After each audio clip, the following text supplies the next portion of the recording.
Hey, that's what I'm talking about. Welcome, everybody. Welcome, Arvanauts. Welcome all to a Tuesday stream. It is Tuesday, February 24th, the final Tuesday of February 2026. And it is my great pleasure to welcome all of you lovely folks to day 2 of Dragonbane, The Secret of the Dragon Emperor. I hope everyone is doing well and is looking forward to our session as much as I am. It's going to be awesome, good times. Can't wait, and I hope that everyone is excited, especially with that music again. That video brought to you by the incredible and amazing Drew the Damager. So I am very excited that Drew was able to do that work. And Drew, of course, has also done the 13th Icon. And the music, which we just had a chance to see this past Sunday. I've had a chance to watch a little bit of that. It came out beautifully, I think. And so very excited to see more of the 13th Icon as time goes on, and all the different stuff that we've got going on the channel. Before I go any further, a couple of quick reminders about ways to support the channel. If you haven't done so already, please follow us here on the channel. If you haven't done so already, please check out our YouTube with !ArvTube, and please do follow and subscribe to us over there. It's free for you to do that, but it really helps us out, gives you access to more content. !ArvCord is the Discord channel where you can hang out with the Arvanauts in between streams.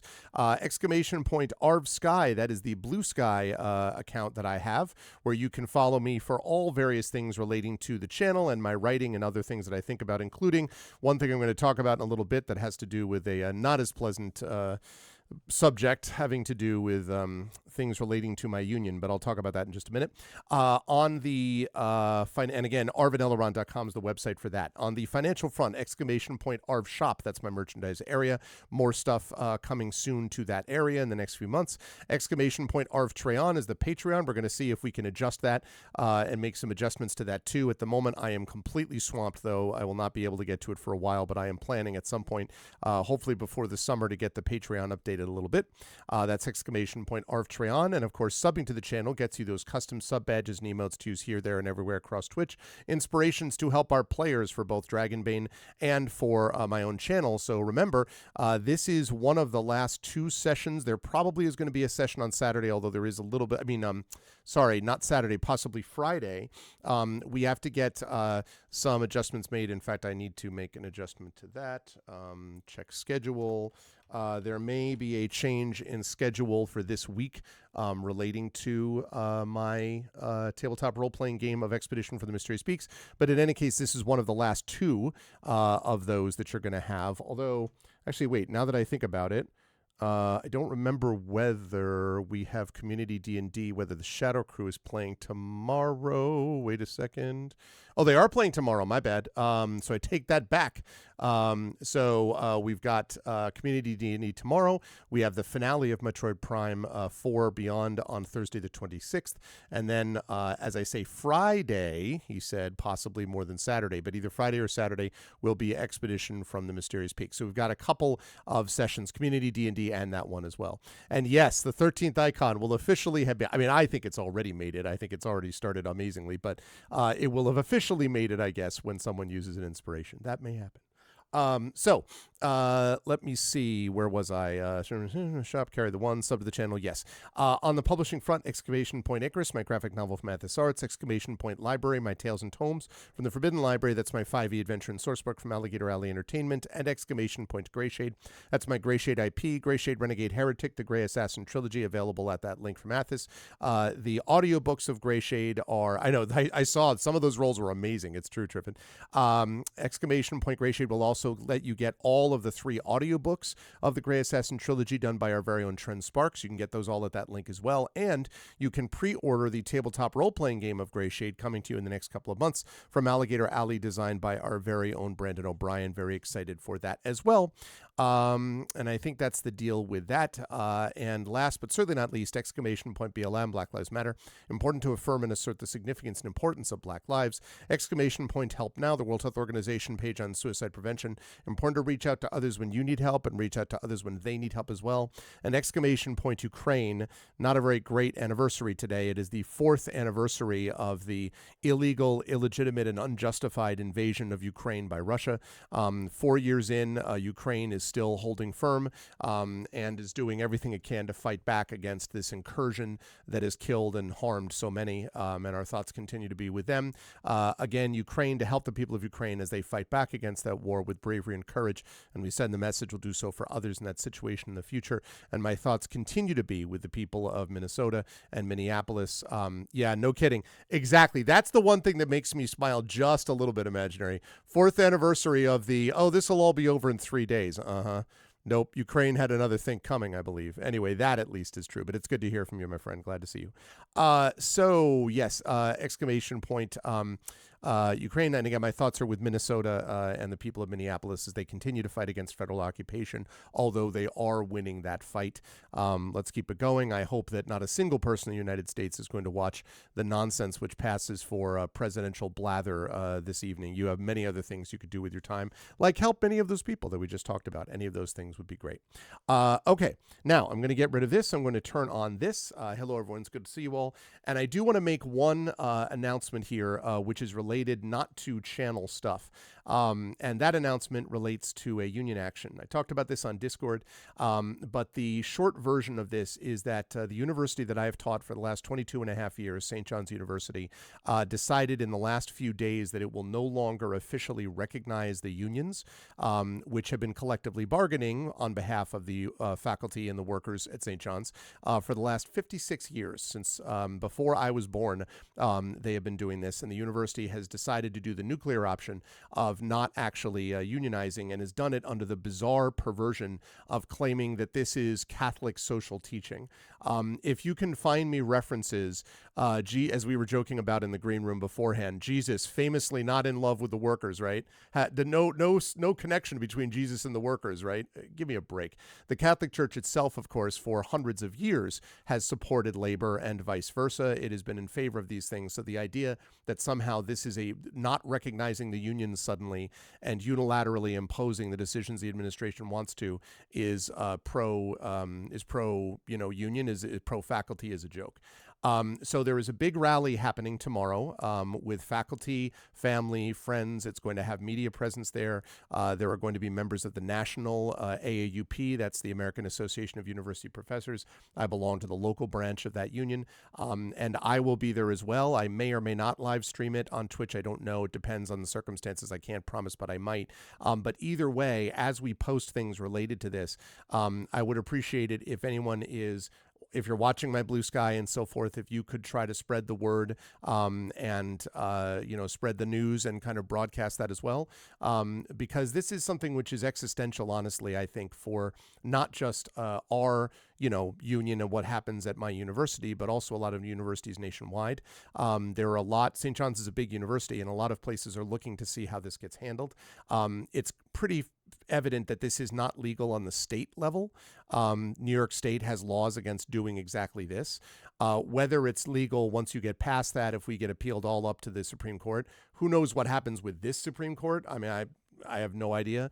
But regardless, the legal procedure takes a long time. And in the meantime, people are getting harmed, not just me or faculty, but also students. It essentially voids our contract. So, they say that they'll honor tenure. They could get rid of it tomorrow if there's no, collective bargaining agreement in force. So this is a big deal. It's not a place that I want to be.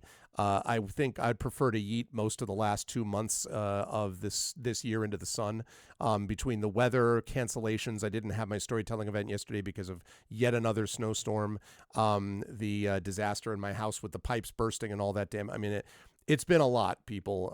I could do with lot less of all of that. But regardless, we will get the storytelling event rescheduled. We will get the house fixed. We will we'll move along, but it's been a whole lot, and this is not helping. So any way that people can spread the word and let people know, watch my Blue Sky, watch Discord, and that would be very much appreciated, and more reports to come as we go through. Thank you for indulging some non-channel directly related news, but it is definitely related to higher education, which I care about a lot and which I think is very important for the world. And, this is something which puts that under threat, in my opinion. So let's deal with that. Most of all, there's no strike or anything like that on the horizon. But just to be clear, there's a reason that you don't cross picket lines, and it's partly because of this. Solidarity actually means something. It's not a punchline. It's the way that things change. And the more that unions are supported, that is one of the major ways that social change has happened, certainly in this country, and I would argue around the world. So union strong. Let's keep it going. Okay. With that said, though, the time has come for us to bring the crew on board. And so I'm going to unmute myself and apologize to whoever I interrupted because I couldn't hear them.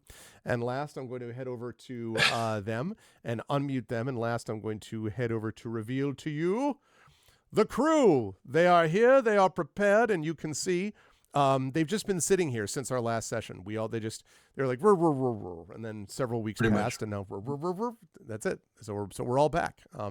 That's how it works. We're here for you. Anyway, it's lovely to see all of these folks. Thank you for being patient with me while I talked a little bit about union stuff with my channel. The crew is here.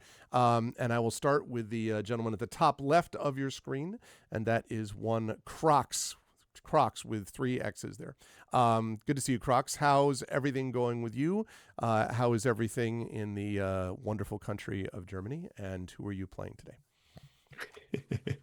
Well, thanks for the introduction. Yeah. How am I doing? I'm doing fine. It works out. I finally got my camera to work properly, so yeah, look at that. HD, full HD. Of a mess yeah. As I was last time, so yay. Yep, looks great. That's progress. And apart from that, I will be playing Toriel today. Our lovely elf. And just to be clear, now that you've introduced him, elf what? Since we now know what he is officially. An elf carpenter. Well, okay, yes, an elf artisan, although... artisan, technically, yeah. No, but listen, I appreciate it. I was quoting Jesus again, just like we were in the green room, so I think that's great. Elf artisan, another worker, chat, I'm just saying. Anyway, but thank you, Crocs. Always a pleasure to have you here. Also a pleasure to have the amazing and incredible Tari Tunes. If you're looking at this screen and you're like, God, this is just the most pro setup I've ever seen, you have one person to thank for it, and it's Trent. No, I'm kidding. It's Tari, who you have to thank for it. Tari has done amazing work with all of the character art and the overlays, and it looks awesome. So it's good to see you, Tari. How's everything with you in your neck of the woods, and who are you playing this I'm having evening? an absolutely garbage day, but now I'm feeling better. Okay. Very much looking forward to the game. In good company and all that jazz. Yeah.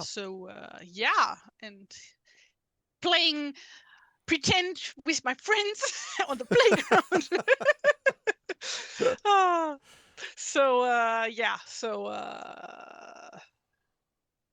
Hi. I'm playing Ahatea the Terrible, who is a mage and a duck. Yes, and an elementalist mage duck. Yes. A mage elementary. A majored, Mr. if you will. Dr. Watson, pardon. Yes. A majored mallard. But yes, I'm excited to see what Ahatea gets up to in Tari's inimitable lisping accent. I can't wait. No idea what you are talking about. So good. Oh, that's great. Thank you, Tari. Oh, it's a pleasure to have Tari here. Also a pleasure to have one Mr. Tren Sparks with us. And I note that you are wearing a hat with a wolf on it, which seems appropriate relative to who you are going to be playing today. How is life out by you, Tren? How's things going out in what I'm sure is the frozen West Coast? And who are you playing today? Sun's out. Yeah.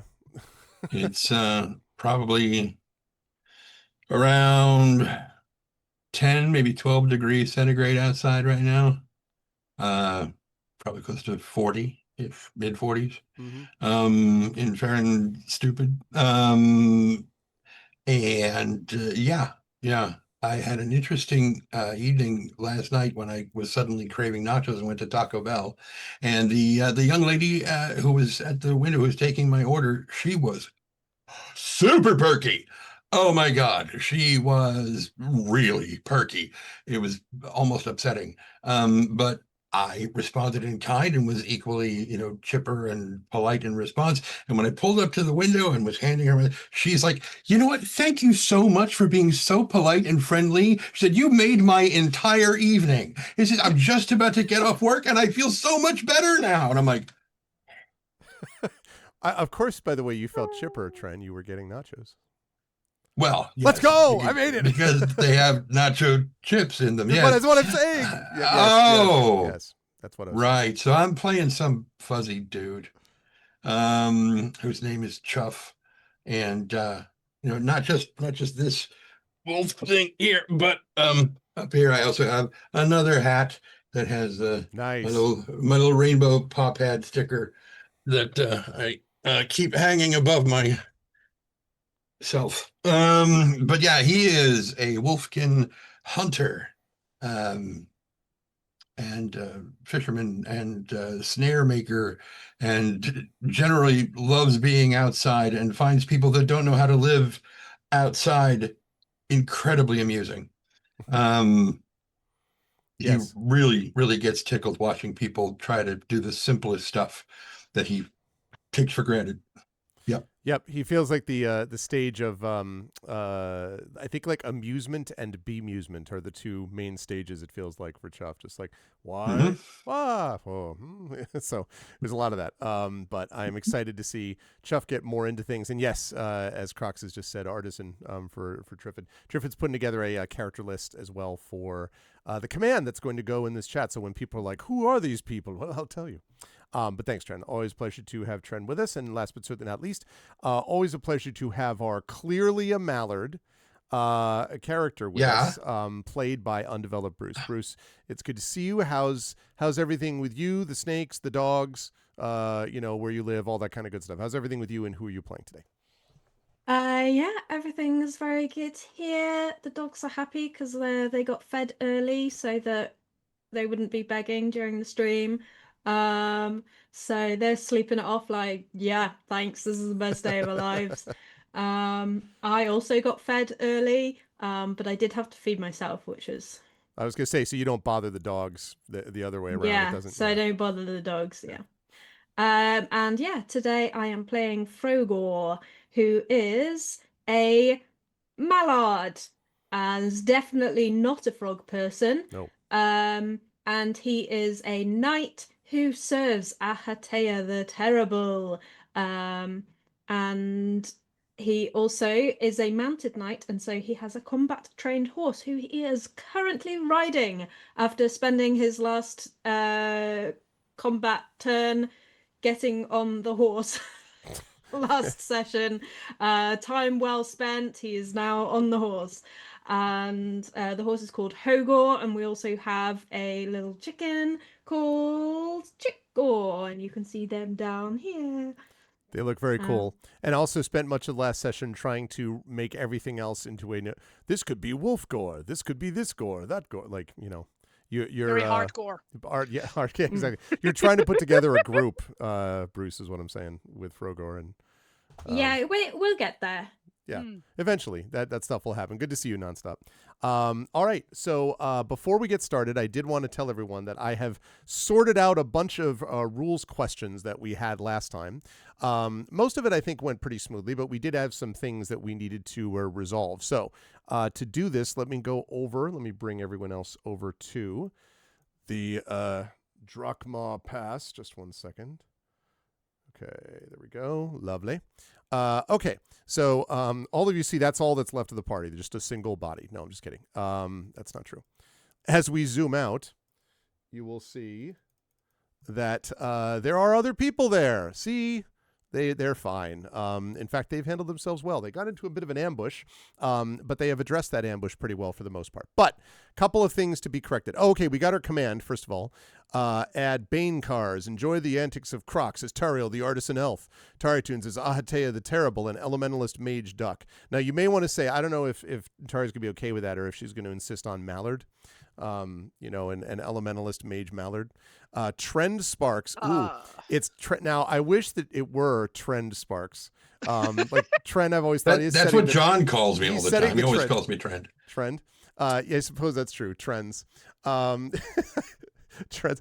I love the idea of you just setting trends just by being you. As a wolfish figure, that's actually wolfkin. Hunter is what you'd be looking for. And Chuff. it's Toriel. Oh, yeah, not With an Teriel. O. It's not Teriel, it's Toriel. I'm Tarje. Right, that's exactly what I was that's going to right. say. And then undeveloped Bruce is Frogor, a mallard and mounted knight. You should. Can you put mallard in quotes? I just want to be sure that we're clear about that. Also, Just to emphasize it, that definitely a mallard. That's all. Just to, as far as like calling it a duck instead of a mallard, course, like I think they are only called mallards in English, and in Swedish they are actually called just ducks. Well, the Swedish word for duck, but yeah. I mean, since the book refers to them as mallard, we should probably do that just for consistency's sake. I don't want Free League's lawyers coming after me. You know what I'm saying? But thank you for doing that, Trivid. So, okay. So a couple notes about rules questions. First of all, those squares on the map that you see, most of the map squares we'll be using are 2x2 meter squares. So one square is 2x2 meters, which is roughly equivalent to a 5x5 foot square. So just letting you know, most of your melee maneuvers would require you to be right next to the person, one square next to them. That's fairly clear, but the squares are actually 2x2 meters. That's one note that I wanted to make. Second note that I wanted to make, unarmed combat damage. Damage is indeed, as Effect Life I think found out a few weeks ago, a D6 of bludgeoning. If you have a feat, there are several feats or heroic abilities that increase that damage by adding a D6, but that's something you'll notice when you do it. You'll see that there's like things that you can improve it, but the base unarmed damage is a D6 of bludgeoning. So that came up last time. Important for us to, I think it came up with you probably, Toriel is my guess, but so just letting you know that's what it is. So it's a D6 bludgeoning. Third point. You have to decide whether you're going to dodge or parry before damage is determined. I noticed when I was looking this back over, Tren, that when we were doing the whole thing of the Wolf Rider hitting you for 19 points of damage and all that, technically you shouldn't have been able to know all that before making the decision. I'm confident you would have anyway, since the level of spear and charge was really bad, so I'm pretty confident you would have regardless, but just for future reference, you get hit. If you get hit, you then can decide, do I want to dodge or parry, and then I determine damage after that. So I'm just letting folks know about that. Spellcasting, Tari. So spellcasting, as you know, costs 1 willpower point for a magic trick, and magic tricks almost always succeed just automatically, but they cost 1 willpower to use. It costs 2 willpower per power level for most normal spells, and most normal spells are level 1 to 3. Thank you for the follow on my channel. Level 1 to 3. So for each additional power level, it adds another willpower point that you need to cost. So I believe it is 2 for level 1, 3 for level 2, and I guess 4 for level 3 or whatever that would be. I also want to point out, this didn't come up, Tari, you may have seen this before, but just in case, you can theoretically, if you run out of willpower, do what's called drawing power from the body, but it is dangerous to do that. It means for chat that you can't draw power from the body for healing spells. If you draw power from the body, it means you're literally doing damage to your body in order to cast a spell. So whether Ahatea the Terrible would ever do that to her terrible form, I don't know. But we'll see. So also, I wanted to note that you do roll against, for anything above a magic trick, you do roll against the skill level in the relevant school. So since you were casting elemental, spells, that's the skill level, literally elementalism, that you hit. So it's specific to the school. So letting you know that's what I just double checked on those things too. Okay. Fifth note that I want to make, and then I only have one more. These are all questions that came up in our last session chat, so we won't have to do this every time, but since this is a new system for all of us, I wanted to make sure we did that. Okay, to overcome weakness, I did want to mention this thing. When we were leveling up last time, this didn't come up, but I did mention that we had weaknesses, and each one of the players have picked a weakness. If they end up giving in to your weakness during the course of the session, that means they will get an additional point they can mark, which may allow them to level up a skill. However, I want to note that there's also something known as overcoming a weakness. If during the session you act in a way that clearly goes against your weakness, for example, Frogor's weakness is gluttony. Let's say that Frogor walks into Outskirt and there are 4 turkeys just sitting on a table, like delicious, juicy, ready to be consumed. Gregor would like to eat the turkeys, please. This is what I mean. So if Frogor were looking at the turkeys, but then realized, but my mistress needs me, and turns away from the turkeys in a way that is working against their weakness, what that means is two things. It means you have overcome your weakness. In that scenario, you would get 2 advancement marks, not 1, but 2. However, that weakness is then removed, and you can no longer use it as a weakness, and you must play the next session without choosing another weakness. So in other words, if you overcome a weakness, you get 2 points now at the expense of not having a weakness, which may be additional experience gaining point things for you in the next session. Okay, so I wanted to mention that because I thought that was very cool and, kind of a neat sort of addition things. And last but certainly not least, I want to ask about conditions. I just want to make sure I know what conditions everybody has. Chuff, were you Dazed. You were dazed. Okay.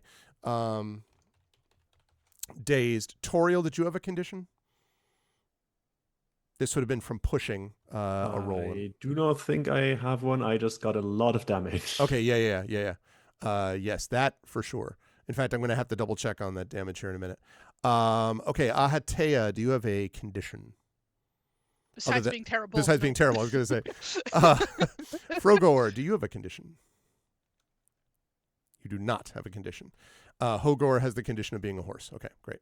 All right. So now, last thing is hit points. Chuff, I have you. What's your damage at? What's your health at? That's a really good question. I was looking at that earlier, and it doesn't seem. You may not have taken any because you dodged, actually. So you may not have taken any. Right. Okay. Right. So Okay. I'm still at 12. So 12 out of 12. Lovely. All right. So we were just talking about you having a little bit less health than that, Toriel. What are you at right now, health-wise? I think I have you at 6. Is that right, or is that too low? Yes, I have noted 6 here. 6 out of 12? 12. Okay. All right. Ahatea, I have you at 10. 10 out of 15. 10 out of 15. And then Frogor, I have you at 9 out of something. Out of what? 9 out of 9, baby. 9 out of 9. Okay, great. Cool. All right, there we go. There are all those questions. Do the players have any questions before we get rolling here? What is our place in the universe? So in our last session, your place is here on this map. Okay. I'm going to start up the combat music while we're talking about what happened last time, because it was, to be clear, a difficult battle that the party was involved in. We started with Ahatea and Frogor journeying over this pass into the Misty Vale. The Misty Vale is a land allegedly of great power, which is the reason that Ahatea has gone. Frogor has gone there because must protect Ahatea, the mistress.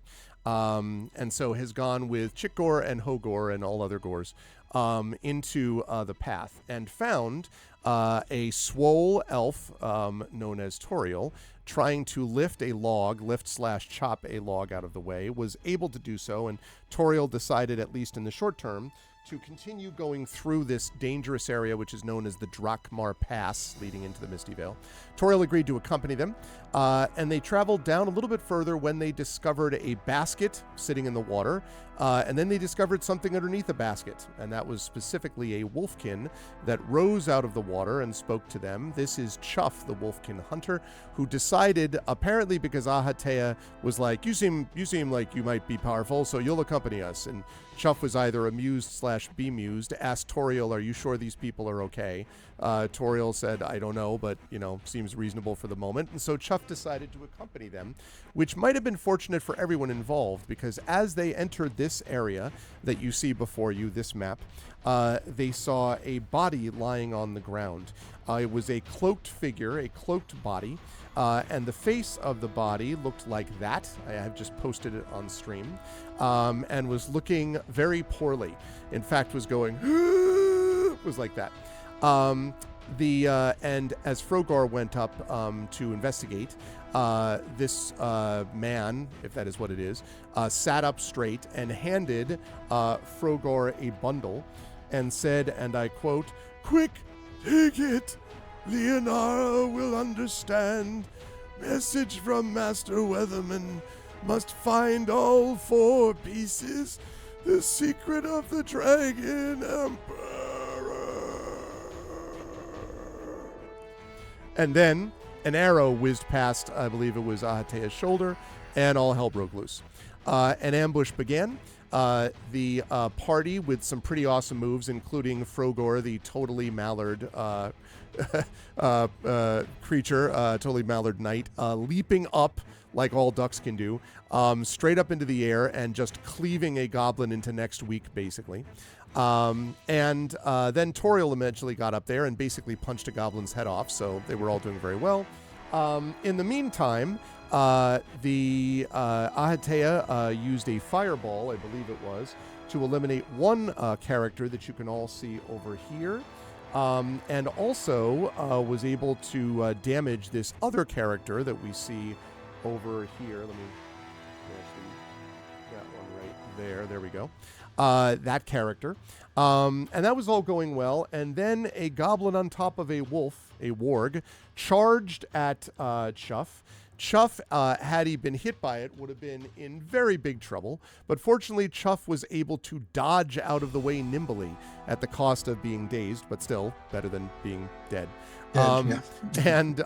And so that was the round as we began. And so we are in the middle of our combat as we start up here. We are currently facing, again, the one goblin scout that's up on the far ridge. And the Goblin Warg Rider, I almost said Wharf Rider, Goblin Warg Rider, which is up there. And so we are going to, with that, I'm going to drop Weatherman off the map so people can see this. And we will start with the beginning of the round. Now, the one thing that I tried to fix, and don't know that I've completely fixed, everybody, is the initiative situation with these cards. So I'm going to try to do the best I can with this. But I warn everybody that it will probably not be perfect, and I still have to troubleshoot it with Trend at some point. But, all right, so we're going to deal these cards. I'm going to deal one card. I'm going to deal it to all players, and I'm going to deal it like this. Okay. So now what I see on my map is that I have an initiative, Chuff has an initiative, Bruce, Crocs, and Tari, by which I mean Chuff, Frogor, Toriel, and Ahatea. Does everyone see their card? Right above our names at the bottom left. Yes. Okay. So far, so good. That's good to hear. Everybody However, the only problem with that is I don't think the chat can see these yet. So I'm going to flip this and pull it out so people can see it. And then I'm going to try to move it over my name. Let's see if I can do that. Put it like that. All right. That's me, that number that's sitting over the cliff. And by me, I mean all of the bad guys. Okay. Now we have this one. Was that you that just did that, I believe? Trent, was that Chuff? Yeah. It was a 7. So if I put that over here. All right. So now chat can see it. I don't know what it looks like on your screen, but I now have you as a 7, Chuff. So if you could just mark that for the moment so we know that you have a 7 as we're doing this. Mark it where? Like on a piece of paper. So when I get to your number, yeah, exactly. Okay, Bruce, can you flip yours? What do you have? By Bruce, I mean Frogor, of course. I have to make sure I change the names. I'm looking at the wrong thing. Ooh, look at you. 10. All right, a 10. All right. So we've got a 10. All right, Toriel, what does yours look like? Oh, that's only a 2, unfortunately. That is a 2. Okay, I'll put that back to you. All right. And last but certainly not least, Ahatea. How do I flip my... I You just did took it there. Oh, yeah, okay. So a 5, You apparently. got a 5. Okay. So it looks like we have got Frogor, and then we have got Chuff, and then we have got Ahatea, and then we have got the bad guys, and then we have got Toriel last of all. So that's what we've got. Yeah, I know. You know that very well, right, Chris Justin? Okay. All right. Let's get cruising with this one. All right. Let me just pull up my monsters here. 1 second. So I have that there. Yes, I know about that. Where's my... Okay, there we go. Please do this. Great. There's this. And then I need the Wolf Rider, which is that. Okay. Okay. Great. All right. Wonderful. Okay. So, as we move to the top of the combat round, we start then with Chuff. All right, Chuff. Oh, wait. I'm sorry. That's not true. Who had the 10? This is I already got confused. Sorry. Frogor had the 10, right? Okay. There are 6 of us, including the enemies on the map, right? There are 5. Yes, including the enemies. Yes, but the enemies are going as one card though, so that's why there's only 5 cards. I'm just wondering why does it go to 10? Never mind. I have a suggestion Mm-hmm. to maybe make it easier. Yeah. Like just copy the tokens, just put them on the side of the board, and just put the cards next to the token that they belong to. I can do that. The issue is that whether chat sees it the same way that I do. But anyway, I will continue to work this through. Again, I wish that this were a little bit clearer for those who it's like they just like nobody ever streams these things, right? Okay. I just don't understand why that's so hard. Yeah. Okay, Frogor's about to just obliterate somebody. It's fine. Yeah, exactly. Okay, so Frogor, you are currently standing on top of that little hill where you previously leaped up. There is a big wolf rider fighting Chuff down below, and there's the goblin scout across the way. What would you like to do? A minor correction is that in my last session, I jumped off the rocks onto Hogor. Oh, that's right. So you are now mounted on Hogor. That is right. I'm sorry. So you're right next to it. Hogor. Yeah. I have my lance. Would you allow me to drop the bundle to Ahatea before I attack? I think you can drop an item, yes. That's actually a free action. I'll count it even though Ahatea should technically be like, you make a check and if you miss it, then the thing shatters and the game's over. No. Yes, I think you can do that. So yes, you drop the item, free action. Now what? Nice. A gift for the mistress. And then Hogor would like to giddy up and charge with his combat-trained Hogor at the warg. Which I think you should be able to get to, right? Because 1, 2, 3, 4.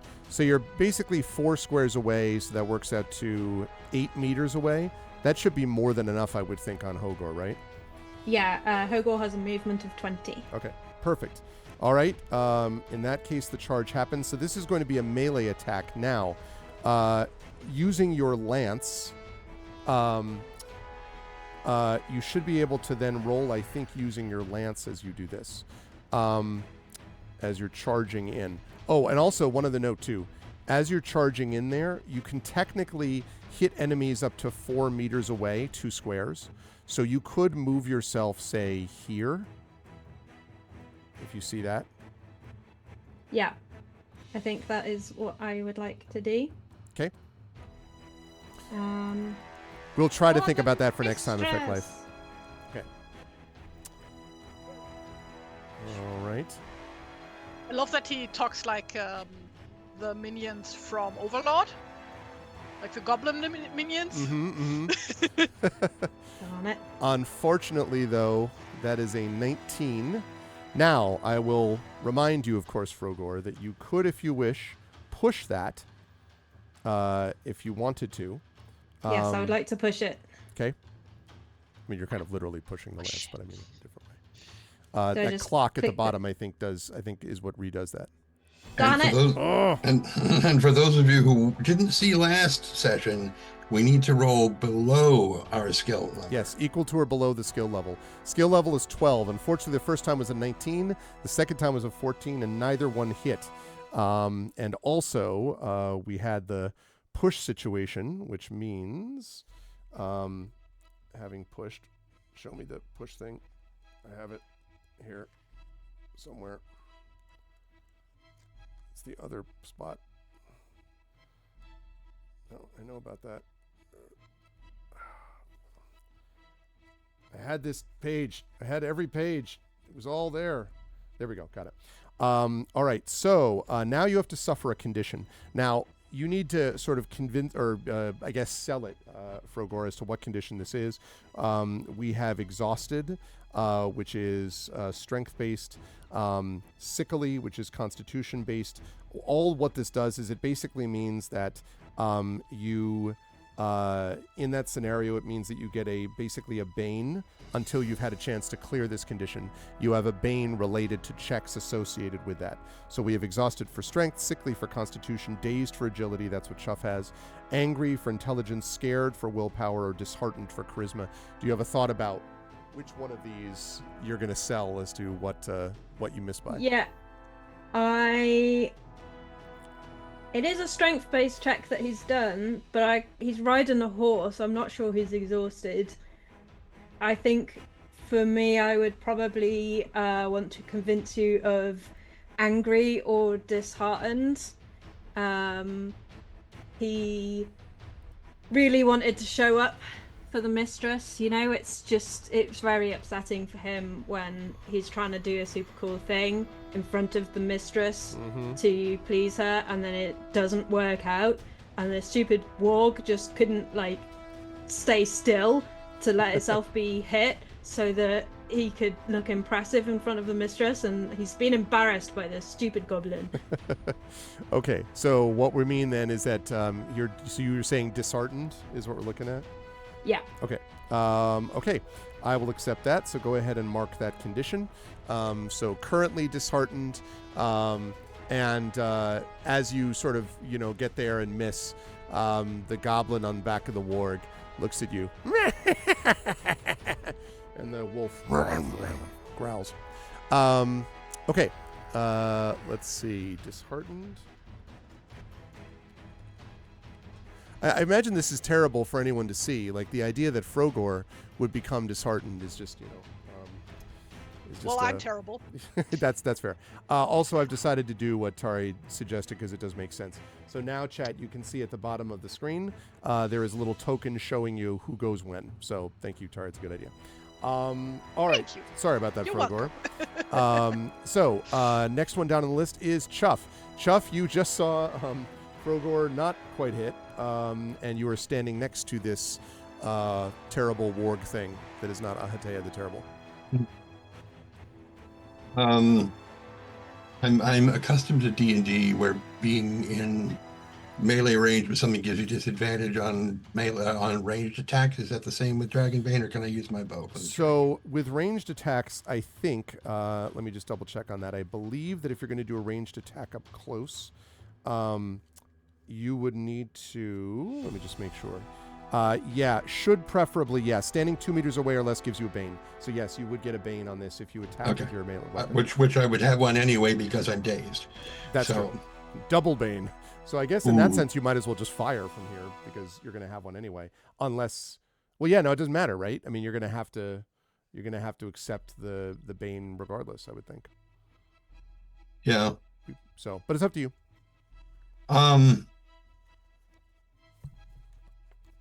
I think that normally he wouldn't, but he's dazed. And so he's like, okay. And he's just going to go ahead and shoot anyway, because he took a crack on the head. Okay. Fair enough. So think with his boo, his short boo. Okay.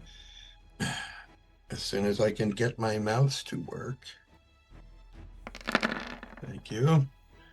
That is a 4. That will absolutely hit. For 9 points of damage. 9 points of damage. Okay, and this thing had previously been hit. Let me see. Actually, wait, had it been? No, actually, I don't think it was hit previously. No, actually, wait. Because I think didn't Ahatea target the warg rider as? Yes, I did. I remember there was damage done. Okay, I have found that detail. Yes, so is not dead, but you have definitely, hit it. In addition to the damage it took from the fireball, is not looking great right now. Okay. For a moment, I was worried because I was like, wait, it rolled 2d20s, but the 4 was the higher number, which is the disadvantage. So yeah, it's fine. That's pretty amazing, by the way. So you almost rolled a what would have been a dragon. Dragon, in yeah. combat, but regardless, okay, good job, Chuff. So you just point blank range type of thing. Pretty much. But okay. as he did, because you said that the warg kind of did a little snarly thing at Frogor, and as he's drawing the bow, Chuff is like, language, and shoots. That's funny. And the wolf's just like, roar, roar. And your mother too, yeah. All right. Are you moving anywhere, Chuff? You could technically back up if you wished. No, not yet. Yeah, I mean, if you're going to take a, Bane anyway, like... And by the way, chat, those of you who have inspirations left, those can counteract Banes or provide boons. These things do stack, unlike they do elsewhere. So if you have a Bane and a boon, those cancel out, but you could get 2 boons and a Bane, and that would ultimately mean you would get a boon. So you can do that in this system.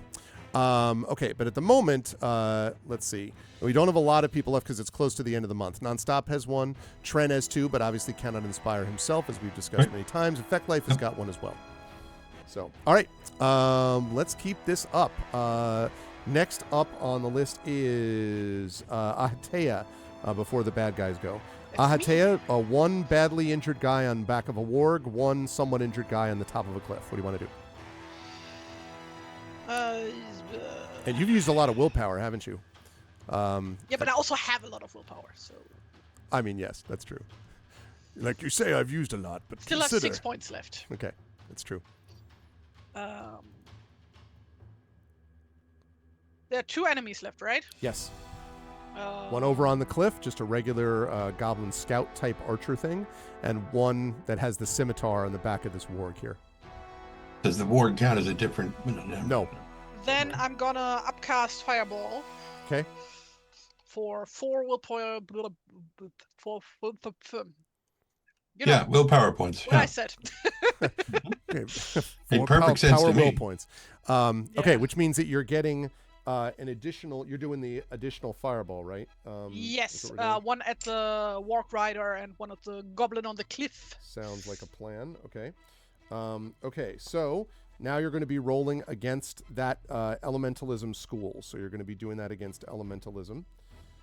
And let's see. That is sadly too high. Too high. Now, do you wish to push yourself? I think I would like to push myself. So press that clock, please. Ooh, a dragon. Okay, now, couple of notes about this. I think it's the first dragon that we've had so far. It is. And that's really good. So, first of all, when you roll the dragon, it has specific effects, which means it's going to increase the damage of an attack. I'll talk about that in a minute. In addition to that, though, when you roll a dragon, when you roll either a dragon or a demon, actually, it means you get to immediately mark a skill. So you can mark a skill at the end of the session that'll get to go up one way or the other. I like the fact that it works for either. Either if you suck terribly or are amazing, you still get experience from it. Either way you learn. So I have to choose now, or I can also choose at the end of the... You have to mark the skill now. It says you have to do it at the time for this. And that's good because that'll give me a chance to see what happens when you roll a dragon. Yeah, I'm gonna put it in elementalism because it fits. Here we go. You either learn exactly what to do, or I've learned exactly what not to do. Exactly. Is kind of how that would be. All right, so this guy gets to roll, has to try to dodge or parry or resist, and does not do so, then you're going to get an effect. Let's see. One note about the fact also, if you roll a demon, you cannot push the roll. So that's interesting. You can't do that on a demon. But of course, there's no reason to do it on a dragon. But all right, so let me see whether this guy successfully manages to deflect it into Chuff. Yeah, exactly. Just arrow cuts it. Ah! All right. Let's see. All right, let's see what the agility would be. going to attempt to dodge. I guess you could try to parry it, actually. That probably makes more sense since he does have a weapon. So, let's see. He's going to attempt to parry.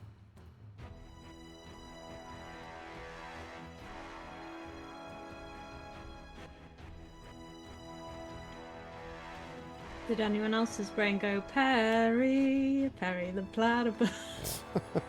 No, I was thinking of Perry White from the Daily Bugle and Superman. I was thinking of the city, Paris. Does not successfully do so, and so is hit by it. So what this means is that you can choose one of the following effects, Atea. Either the damage or range of the spell is doubled. The spell does I not... didn't check the range. Whoopsie daisy. No, I did. It's 10 squares. You have enough to get there. Okay. The damage or range of the spell is doubled, so I assume you do damage. The spell does not cost any willpower, or you can immediately cast another spell, but you get a Bane on the roll. This is in addition to normal damage. Wait, what? So either increase the range Or roll the damage. or the damage. The damage, of course. Yes. Or the spell doesn't cost any Distraction. willpower. Oh! Or Oh. you can immediately cast another spell, but you get a Bane on that roll. No, I take the willpower points back. Okay. I get all 4 back? You get all 4 back. Nice. All right. You must have drawn it from the dog skull that you carry. Okay. Ah. So damage. Now you need to roll damage on the fireball, which I don't know what it is, but How do I do that again? it should say on Oh, the... yeah, 2d6. Yeah. Actually, damage may already have been there. Oh, no, it wasn't. Okay. So, No, yes. So it's then you not just have to roll included. 2d6. Because you don't roll the spell, you make a skill check. Right. So Okay. so that's one on the left. So we're looking at 8 points of damage there. All right. This guy is barely hanging on to the back of it. Like, just sort of barely hanging on.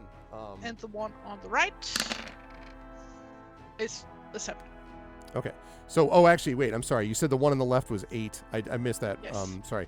Yeah, this guy is kablam. That guy is destroyed. The one on the right Yes. is still barely hanging on. Now, it isn't all good news, though, Ahatea, because you do have to take a condition because you push the roll. So, what condition are you going to push? Again, what this means is whatever attribute you put the condition next to, that it means you're going to get a Bane if you try to make another check using that until you clear the condition. But you have to sell to me whatever the condition is that you're adding. So the condition doesn't have to be the stat for that skill? No, but it does have to Okay. relate to something that you just did. Like In so that in- case, exhausted makes the most sense. Okay. So strengths. that does make sense. Yes. Yeah. Okay. So go ahead and mark that condition. I did. All right. And I'm going to note that Ahatea is now exhausted. Everything's fine, chat. Chuff is dazed, Ahatea is exhausted, and Frogor is disheartened. And Toriel is, heavily hurt. But other than that, everything's going great. Yeah. But you've also almost defeated this terrible thing. Ahatea, are you moving anywhere or not? No. Okay. Then, in that case, it is the turn of the bad guy, the one remaining one, who, being next to Chuff down here, is probably going to attack Chuff, I think. Let's Is this see. not the guy that tried to parry? Oh, that's a good point. That's right. Yeah, good point. Thank you. Yes, you're right. That does use up his action for the round. That was the other benefit of doing that, is it if he hadn't tried to resist, didn't get it, you got the willpower back, and he used up his parry. So his action is used up the round. Yes, thank you very much, Bruce. You're right. Okay, last to go then is Toriel. All right, Toriel. You are there. I think you're still on top of the cliff, though, right?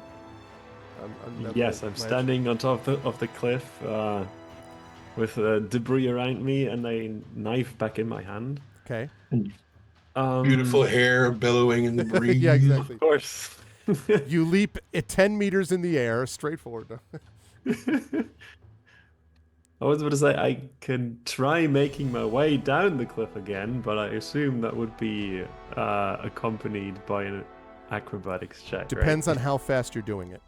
If you want to take the time just to get down the cliff safely, I would rule that you could get about here, which is the square right next to the cliff, more or less. and still have a chance to do an action. You could also double move, but then you wouldn't have an action when you got up to the warg. Or you can try to make a dramatic leap off the cliff and run, but in that case, yes, I will require a check to do that. So you tell me. So, given the, I don't know, rest of the arrow that probably sticks in her shoulder, Toriel doesn't particularly feel like jumping off a cliff right now. Seems reasonable. So as a consequence, I'd say he tries to make his way down the cliff carefully. Okay, can do that and for then attempts throwing. I'm sorry, it wasn't a knife; it was a hand axe.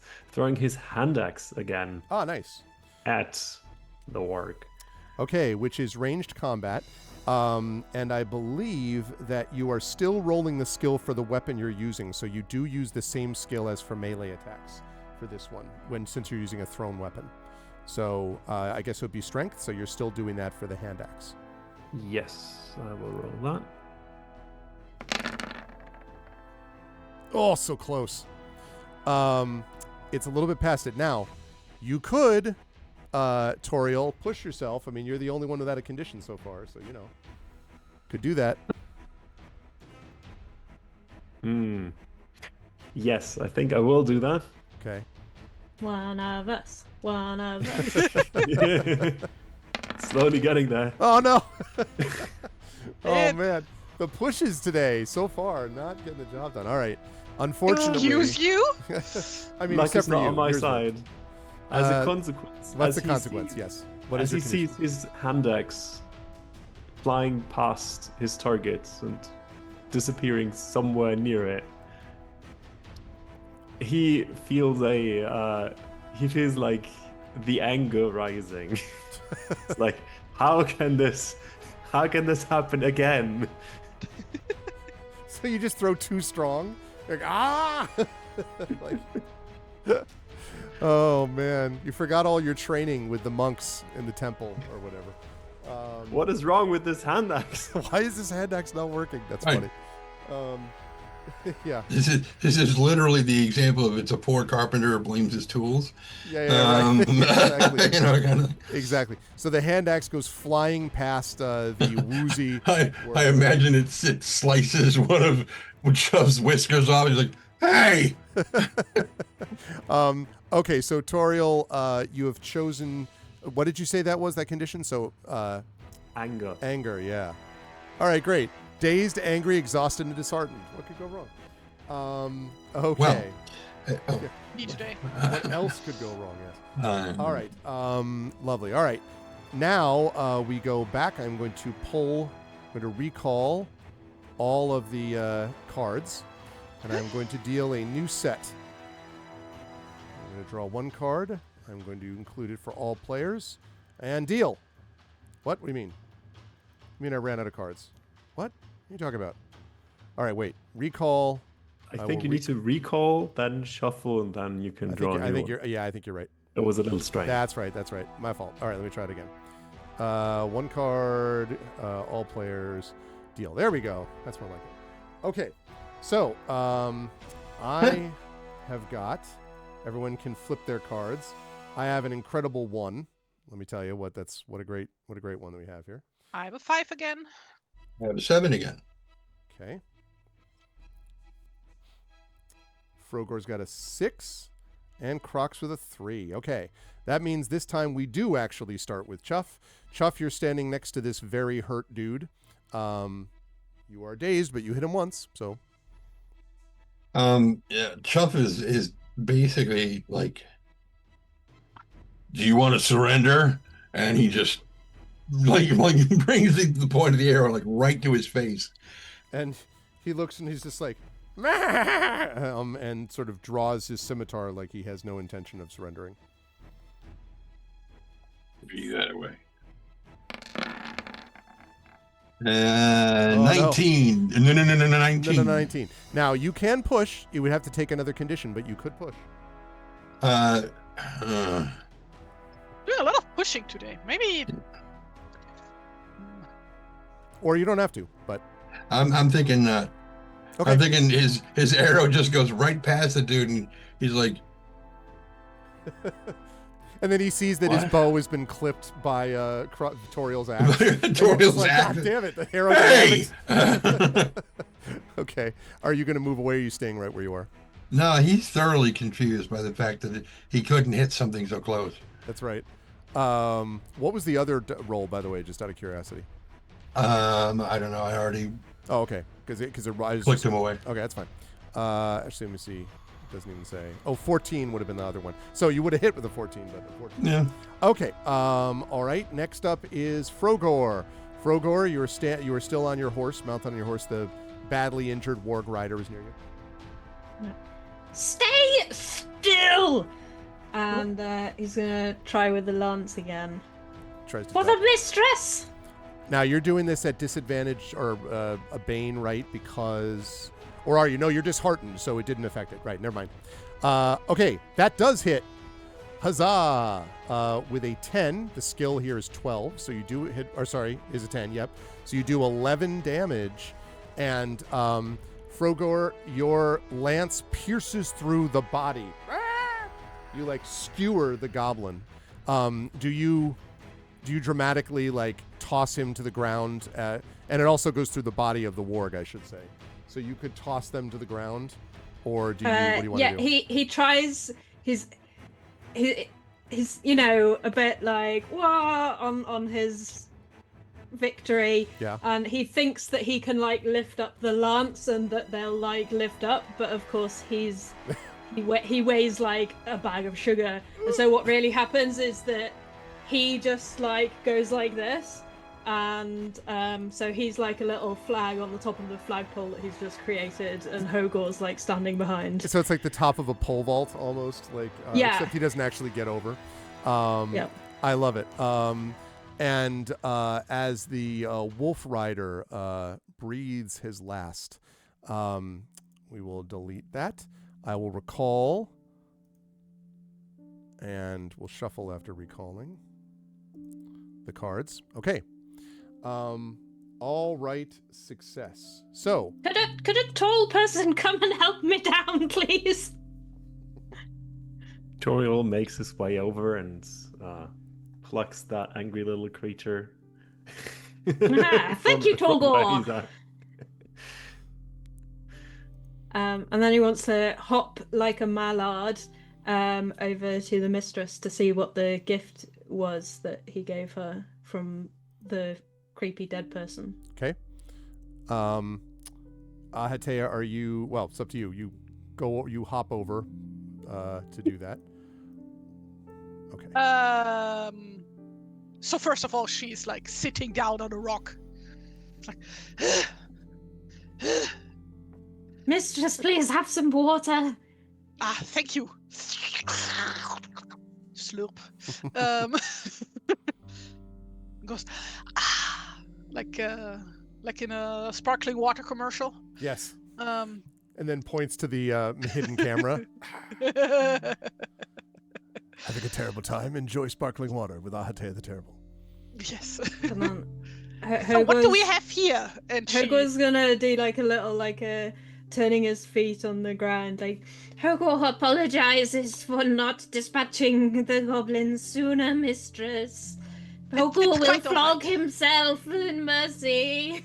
don't flog yourself. Not with your armor Yes, on. That doesn't do mistress. anything.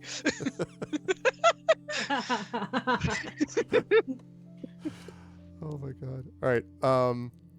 So I'm sorry. You said, what do we have here? Is that what I Yeah, heard? what do we have here? And she like holds up the object. I don't know what the object is actually. It is a So, wrapped bundle of some kind. You can feel that there's something inside this cloth, but you don't know what. It feels like something crinkles a little bit sound-wise, and then there's also something hard inside it. Yeah, she like holds it up to her ear. Ear hole. Don't hear anything. She has rattles it. Basically, gives it the same treatment that a small child would give to a Kinder Surprise egg. Gotcha. And would then unwrap it. Inside the bundle, you find two things. The first is you find what looks like the piece of a statue. It is a pedestal, lower legs, and the bottom part of a sword. And if you had to guess, it looks like it might be from some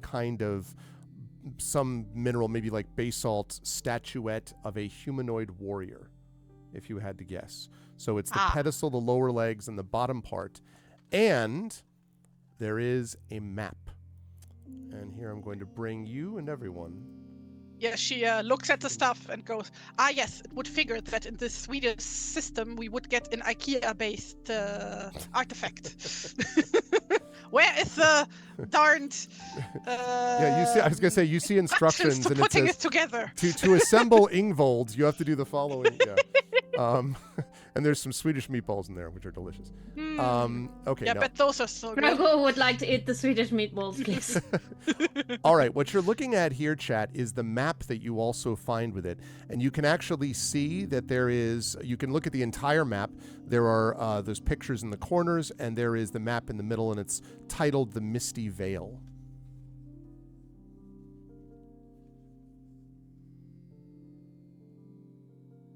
You're muted, Terry. She says, well, this is handy. And then studies the map to see if anything about it jumps out at her. Okay. Hopefully not literally. Yes, I was going to say, the map attacks. Roll it. No. Feel free to, all of you can do the same thing. Chat, you can also feel free to observe the map. If you note anything, you can let us know. Chuff is dressing out the kill. Okay. So Chuff is going over to the body, basically. When you say... The warg, specifically. Oh, the warg. I was going to say, he's all right. skinning it. Okay. Yeah. All right. You hear this sound, and, Chuff is dealing with that. Toriel, as Ahate and Frogor are overlooking at this map, are you, Toriel, going over to look at the map too, or are you going to look at the guy, or do you want to do none of the above? What would you like to do? First, I'd like to retrieve my hand axe. Yes. You find it conveniently located in a nice crack behind the rider you were throwing it at. I wonder how this keeps happening to me. Pulls it out and thinks about whether or not it may have to be with may have something to do with a dislodged shoulder by an arrow. Could be. After that, he would join Artea and have a look at the map. Okay. Is the statue we got the piece we've got, the one on the bottom left corner of the map? It does look exactly like it. Yes. Oh, should have maybe zoomed out, huh? Frogor will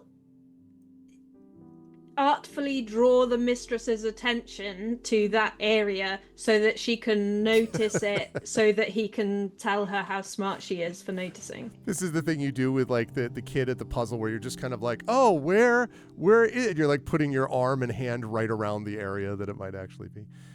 Yes, I've got it zoomed. Exactly. I don't know what you are pointing at. Where? Apologies, mistress. I can't do anything right today.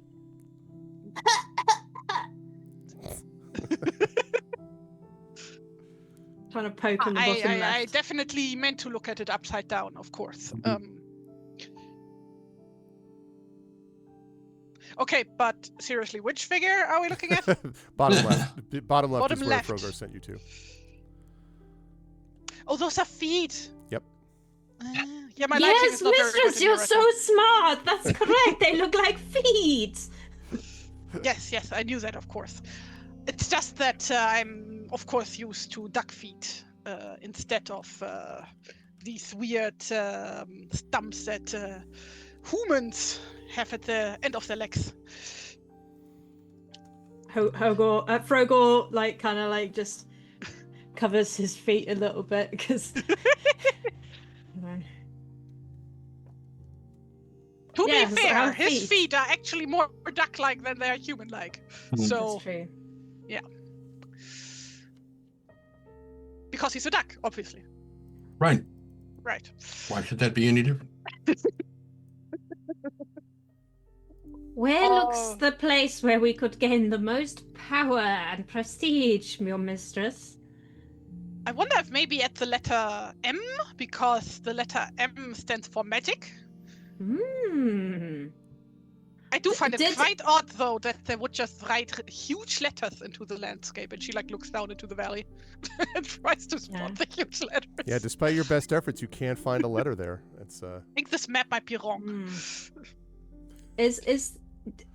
Does Frogor remember something relevant that the person said to him Yeah. when they passed the bundle? You do. You remember that there were two things that Weatherman mentioned.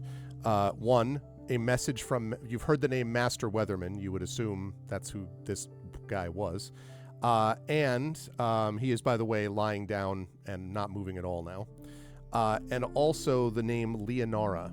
He said, Leonora will understand, message from Master Weatherman, and then said, must find all 4 pieces, the secret of the Dragon Emperor.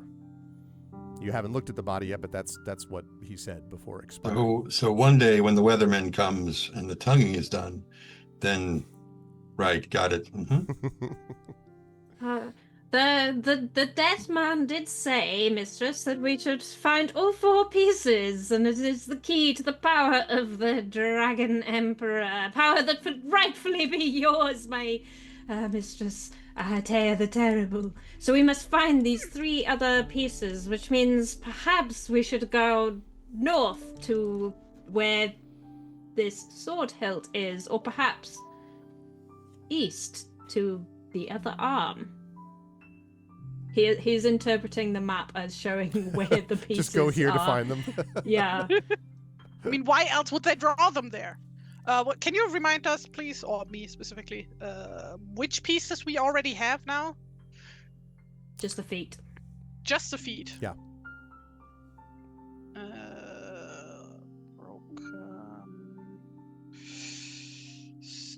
Statue.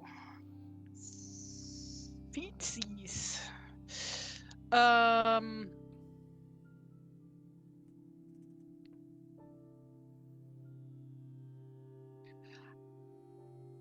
Has Ahatea ever heard anything that relates to this? Like, as far as myth and legends go. I don't even have to pretend the lisp for this word. I just He's actually just built-in myth- lisp. myths is a horrible word. Why? I think, let me see. All right, let's see. Why do I not? There we go. I want to take a look at Ahatea's for just a moment. I think you could actually do something about myths and legends. I think that's reasonable. So do a myths and legends check, please. Mything persons. Every Piers Anthony book ever. That's a no. Yeah, exactly. You're like, what? I mean, you could push yourself. No, she is just tired. Okay. And the sun is in her eye. And That's true. You know that there are definitely strange places that have strange things. Ahatea. Can I perhaps also try that? Sure. If you want to do a myths and legends check, sure. Ooh. So we're looking at... Oh, I think that's still not enough. Okay. Just not Wait, though. going well for me today. Did you roll? Okay, I was looking at the wrong one. I was looking at the 2, not the 11. All right. You could push yourself, you know. I'm going to enjoy I'm this already devil's angry. bargain I far think too I much. should Yeah, I not know. push that. You're probably more angry now. You're like, why don't I roll this? Yeah, you don't know. It is fair to say that the Misty Vale, this is not, odd. The fact that Misty Vale is this strange place which is built on the ruins of ancient civilizations, that's something which people even commonly know. And it's not easy to get into and out of, as you've all just had personal experience to. So it's a place that has both danger and a lot of mystery. But you're not apparently going to find anything find out about it here, from what you know. Like a drunken guy at a party who's trying to pull the tablecloth out without knocking any of the glasses and stuff over. Chuff, grabs the top of the skin of the wart and rips it all the way off. Oh. It's like, and then just rolls it up and ties it up in a bundle and kind of Okay. sticks it in his pack, and then starts looking at rocks to see if he can find a good shale rock that he can nap into a decent skinning knife, because he doesn't want to use his knife for that because it's just. I was going to say, and it's probably going to be a pretty big, like, rolling it and Yeah. putting it in your back. I mean, it's so that's pretty It's much not in his occupying pack. It's strapped sticking to the out. side Oh, of okay, his pack. okay, Yeah. okay, gotcha. Okay, fair enough. But it So- stinks. Yeah. Frogor is going to lean in to Ahatea and be like, I don't think he realizes, mistress, that he already has fur. I don't think this guy is very smart. Think he's even less smart than you might think, because you see, did you know that humans or Homo sapiens got genital herpes from Pantroglodytes or the common chimpanzee? So what if he also gets some horrible sickness from, touching a work like this? Frogor is he was disheartened before. I don't even know what he is now. He's not happy about this news.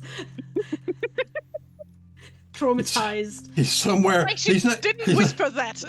He's not just flatline. He's somewhere below flatline. I just not on my bingo card. I was just gonna be like, Right. genital herpes reference in a Dragonbane game.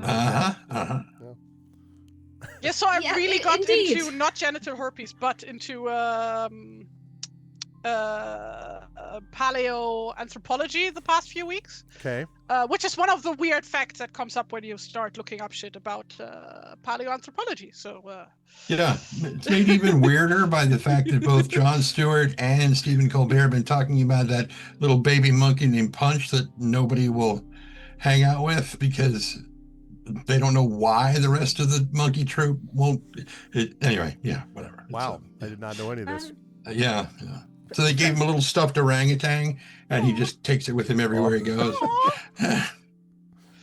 Frogor's gonna pick up Chickgore for comfort and then go and look at the dead body of the weatherman, which is less traumatizing than the conversation that is going on. So you pick up Chickor, and go over there. Hey, what's up, Drew? Ooh, thank you. Good call, Drew. Taking a break from shoveling. Amen to that. Let me quickly put a note about that. Thank you for the reminder. Let's see. Let's do add TTRPG games to in progress list. Thank you, Drew. Thank you. All right, lovely. Okay. So thanks, Drew.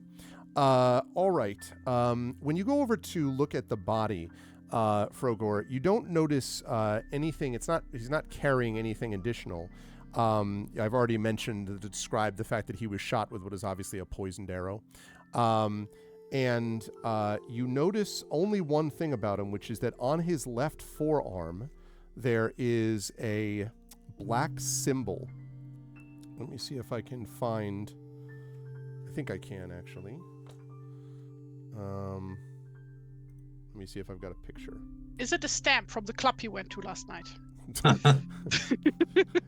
It's a bracelet from the water park you went to earlier today. Okay, let's see. Yes, that is what I thought it was. Outstanding. All right, let's see if I can just get this like this and this. Okay. And then I'm going to do this. Carry the one. Okay, do this like this.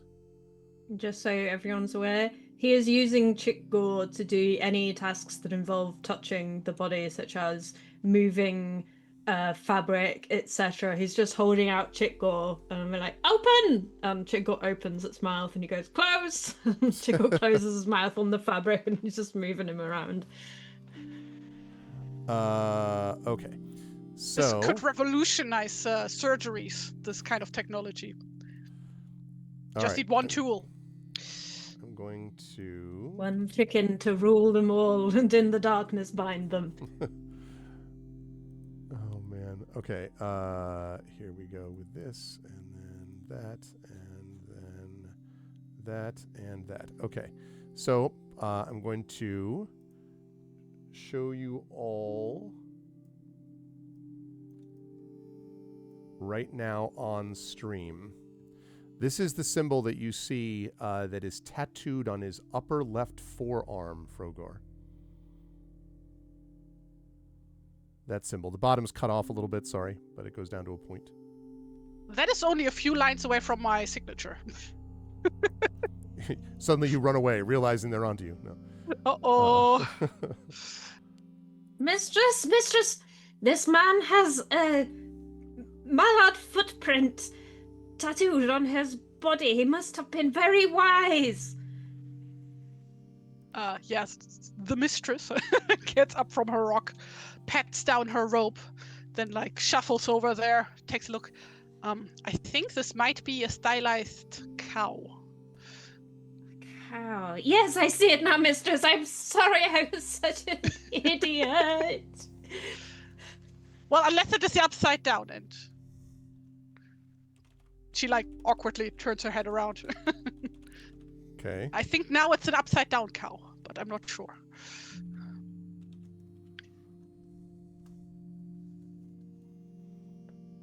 You want me to cut that off so we can take it with us? Yes, Very good smart idea. thinking. I think this guy might be smart. Maybe. Okay. So you want to do that? Yes. Maybe you want me to cut it off, or maybe you think I'm smart. Yes. Blondie? And what do you think?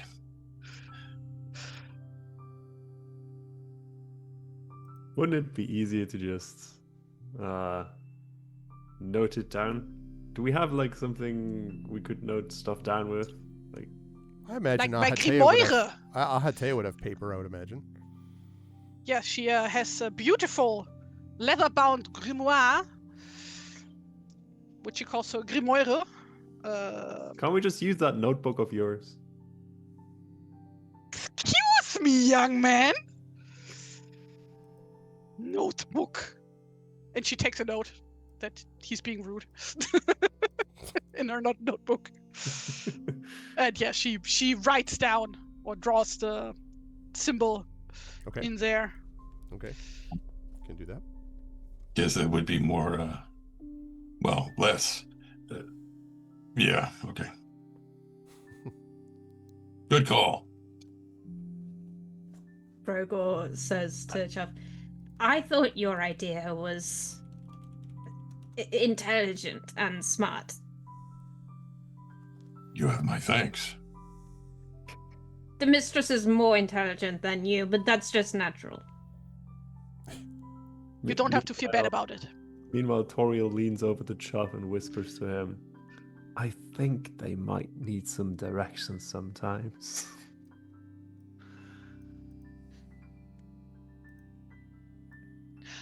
The symbol, was that on the Walk Rider's arm or on the The dead arm? man. Who, On the dead yeah, man. the weatherman. The weatherman. The one who called himself Master Weatherman. They actually want to be called meteorologist, but he doesn't look that much meatier than the warg was, so really, I mean... He's like, and over here you could see a dead front coming in.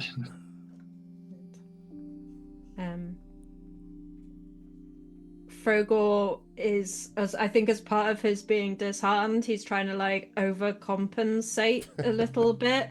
And so he like tries to pep himself up for the mistress and gets Hogor's reins and says, onwards, let's go forth to conquer the Misty Vale. And he starts like walking back the way they've come, like the wrong direction.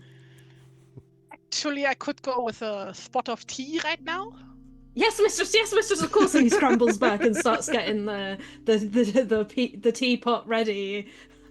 So this is me You- suggesting we take fire. a rest because we are all a bit scrunkly right now. Yes, could this is say. a good opportunity for us to talk about the rest rules, which we have not yet had. The rest of the rules, that's a The lot. rest of the rules. Yeah, here we go. All the rest of the rules. What a riveting session. We do want to talk about different stretches of time, however, and how that works in terms of rest. So let me just get the thing for this. There we go. So in Dragonbane, we measure time with 3 different kinds of units. A round of time, which happens during combat, is 10 seconds as opposed to D&D's ridiculous 6 seconds that it uses. So 10 seconds.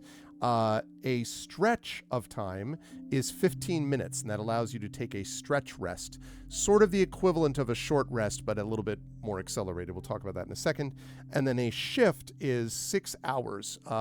During a shift, you can hike for 15 kilometers, which works out to 1 mile. I'm just kidding. 15 kilometers.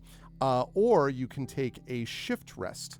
And you may be saying to yourself, well, what's the difference, Arv? I'm glad you asked, because I can tell you.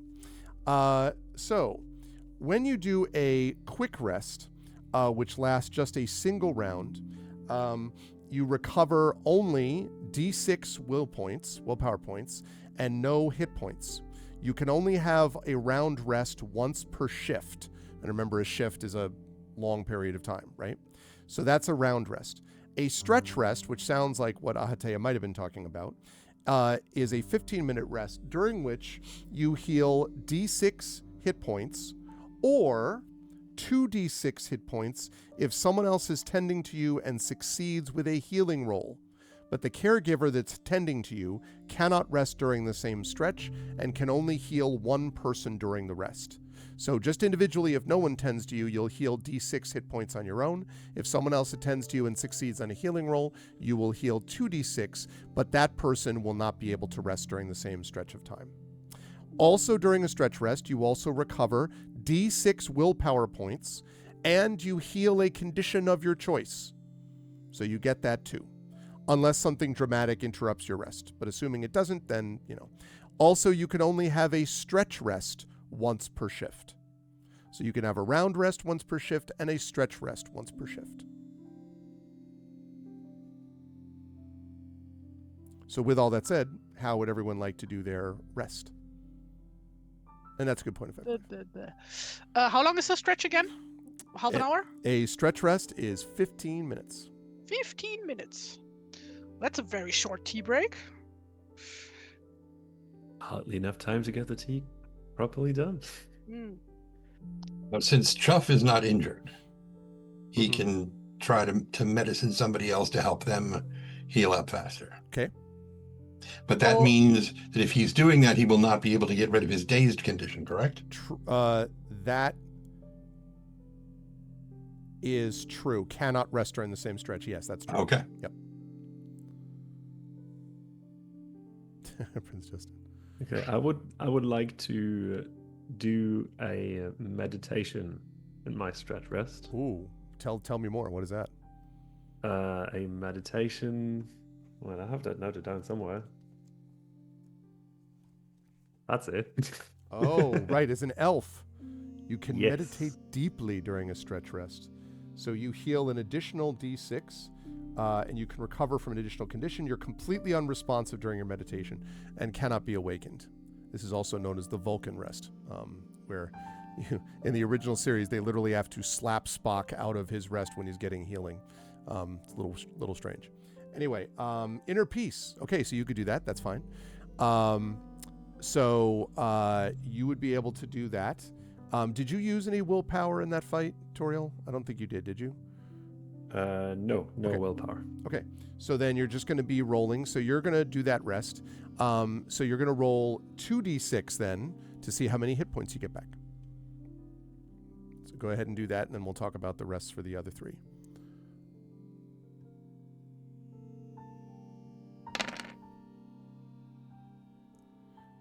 Eight.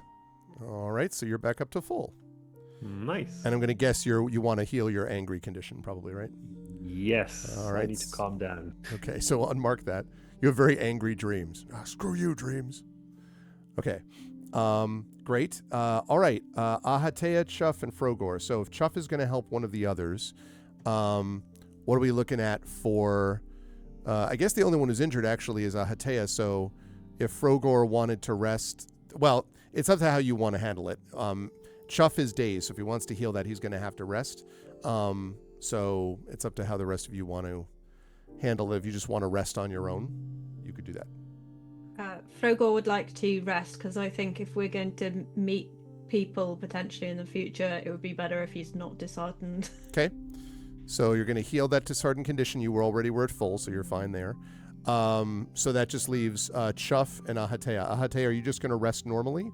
Or I'm looking up right now how I get my spells back that I've used. So Just a little technical note. I've seen that above the hit points thing on the character sheet. There's a little thing where you can mark rest, and that does a roll for you. Oh, very cool. Didn't realize that. Okay. So that was a total of... Yeah, that was me, sorry. That's okay. Right, but you got the meditation, so you have a second one of those. But I mean, it already cured the condition, so that's fine. Right, that was just a test roll, Yeah, gotcha. I think. Okay. Very cool. All right, so yeah, so Frogor, you can actually... can you do that for me, Frogor, if you haven't cleared the condition already? I just want to see if we can do that test roll if it does clear the rest for you. I mean, the condition for you.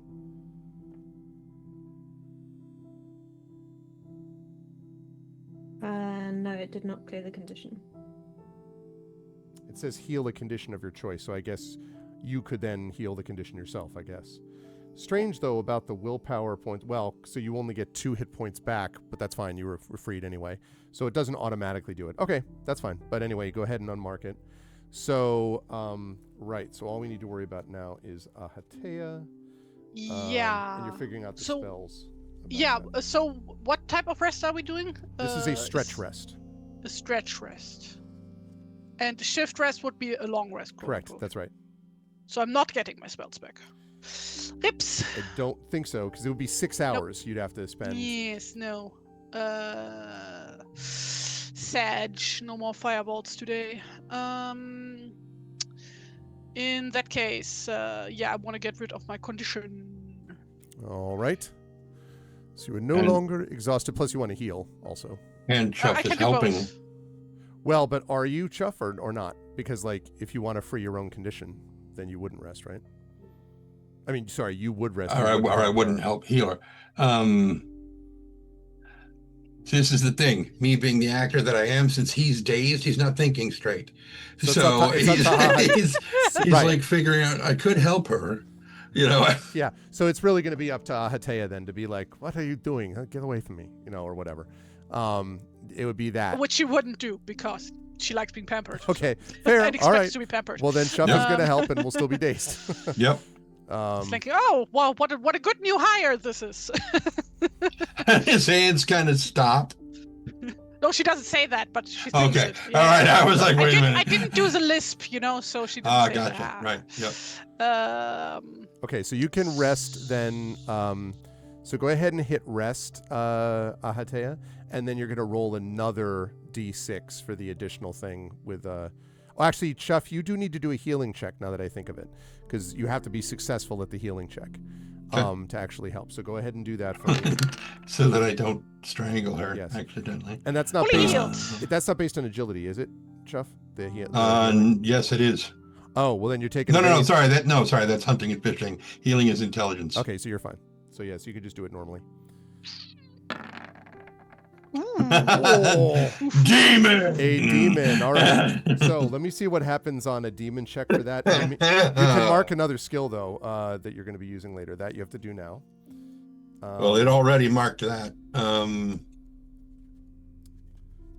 It put a mark on healing for that. So, did it? Yeah. Yeah. Oh, interesting. Huh. Okay. So maybe it does have to go always on the skill that is actually relevant. That's strange. I didn't know that. I guess so. I mean, it makes thought sense, it said right? I thought it said mark of your own choice though. Let me see. Let me talk about. Well, it's a thing to look up for next time. Let's see if you. Yeah, this should be. I should be able to do this quickly, because I just saw it before. So dragon. Very calming music right now. That's the idea. Dials back. Not actually.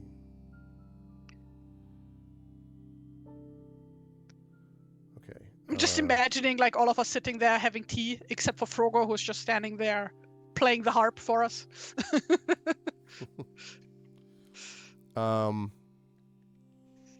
Okay. Let's see. Outside of combat, I will determine the effect. All right. I will talk about that in a minute. Let's see. So you can't push that.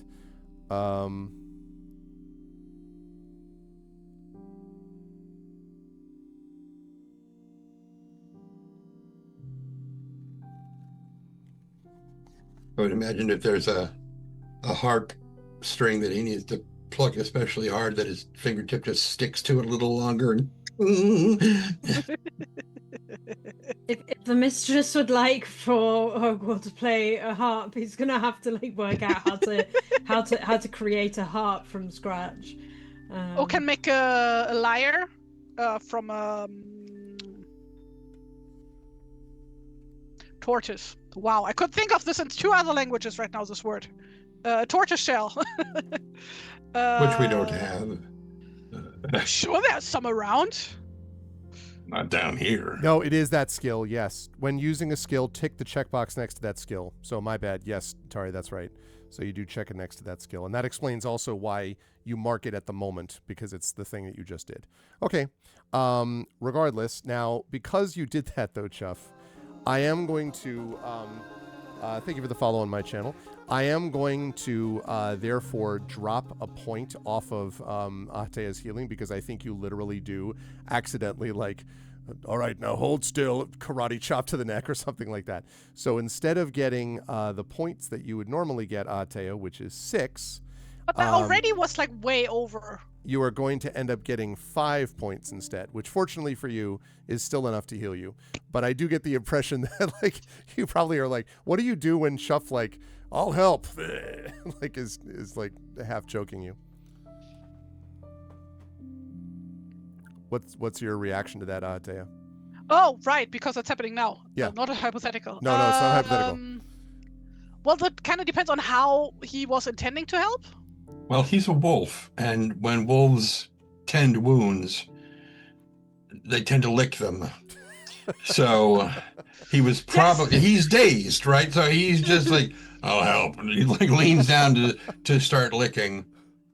And I imagine she'd probably like, Not the genital herpes. This Yeah, exactly. is the huge HR violation. I will bring this up with the board. And she waves over Frogo. Yes, mistress, who's in the middle of a card game. Make him stop. Make him stop. Away! Using chick gore to like ward him off. Away with you and your genital herpes. and he's what? And he like grabs his tongue and is like looking at it like he's trying to figure out where that'll help the genital herpes a lot. Where the hairpiece is on his tongue, because there's like apparently a piece of hair on his tongue that they're talking about that he doesn't know what it is, so he wanders off. Cat hair. I'm assuming, Always good Atea, you're going to clear your exhausted condition as I you already do this. did. I already did. All right, and you should have gotten some willpower points back. How many did you get back from that? I had 6, now I'm at 12, so it doubled. Okay. To bleed. Nice. Okay. All right. What an uneventful stretch rest. Okay. So that's about 15 minutes. You all, at some point you might notice that Toriel is just lying on the ground, doing this thing. I assume, Toriel, right? Are you like leaning up against the wall, sort of doing that same effect, or are you just like sacked out? I imagine I just sat down, leaning against a wall or a tree, whatever's currently around. Okay.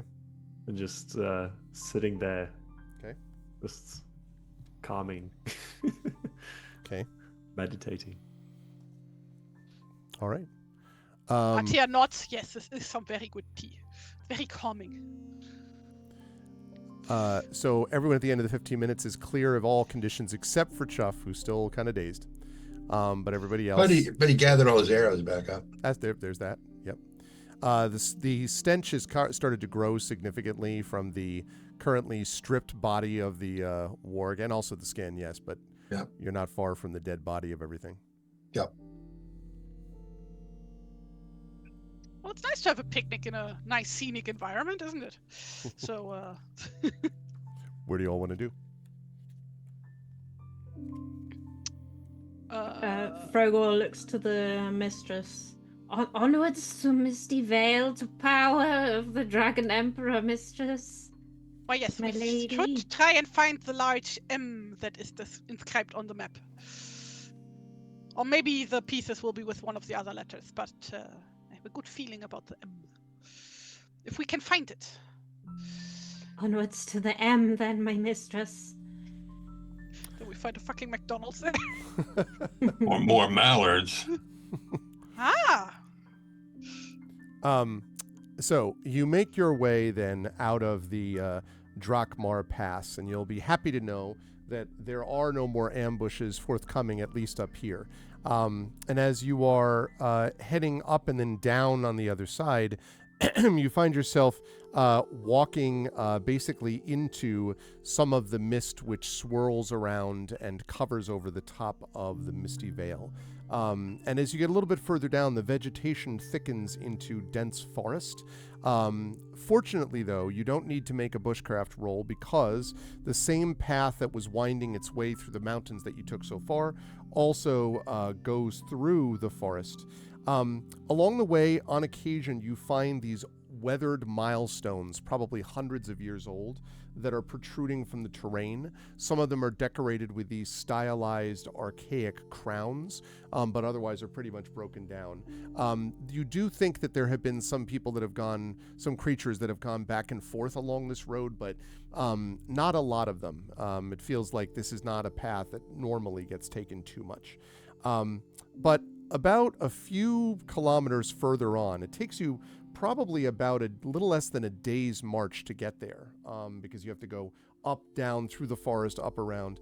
And so it is, I would say, it was probably about midday, carry the one. So it's probably early morning by the time you are coming out of the fields, and the forest thins out and opens into these cultivated fields. And soon you are squelching along muddy wagon tracks. If everyone can place their token here, that would be lovely. I don't have control of mine. Wait, I thought we were going into the Misty Vale? Now I'm like super confused. That is the Misty Vale. Oh, I always thought the part south of the... That's the title of the map. Oh. Well, Yeah. it is great when player knowledge and character knowledge align so well, isn't It was perfect. Yes, exactly. I'll give you that control in just a second, Bruce. I forgot to make the party token. Okay. Well, did I upload it? Yes, I did upload it, but I don't have rights to put anything on the map. Okay, so I wait a can't put second. it there. Toriel, Crocs, I'll give you Toriel here in just a sec. Controlled by Crocs. Okay, you should have control now. Can I have rights for putting stuff on the map, please? Sure. How do I? That's not too much work. I think it's fine, although I don't totally know how to do that. No, I can't do it right now, so... Okay, that's okay. Just send it to me for next time, and I'll put it on there. And then Well, you I can already control sent you it. the image. You just have to upload it yourself. Oh, you did? It's a dragon with a pentagram. That was that we can use as a party token. Let me double check. Dragon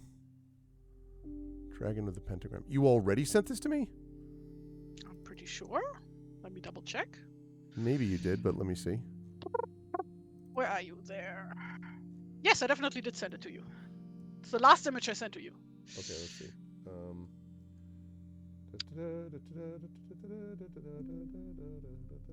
In our private chat, not in the group chat. Yeah. Oh, right. Okay, so let me save that image. That is. Oh wait, that's my image. That's me. Yeah, but you are the. There would be no party without you. Wow, I'm touched. Yes. All right, I'm gonna write In that the down. head. Hey. What are you trying to say? All right. That you're touched in the head. Can't believe you'd say it again. All right. Here we go. I'm going to put this on the map. Thank you again, Taria, for this amazing work. There it is. It's going to be exactly that big. It's a dragon with demon symbols. So I love it. I love it.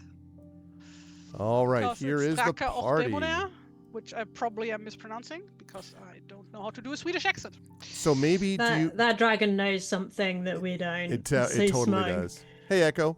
Do you want to put the 4 of you maybe back here then, and I will use the party token for you all? Yeah, you can put it by the Misty Veil somewhere in that title screen. I don't want you to lose you completely from the board because maybe other reasons, but we will put this right here. Okay, great. Okay. Oh, and also, let me just check something.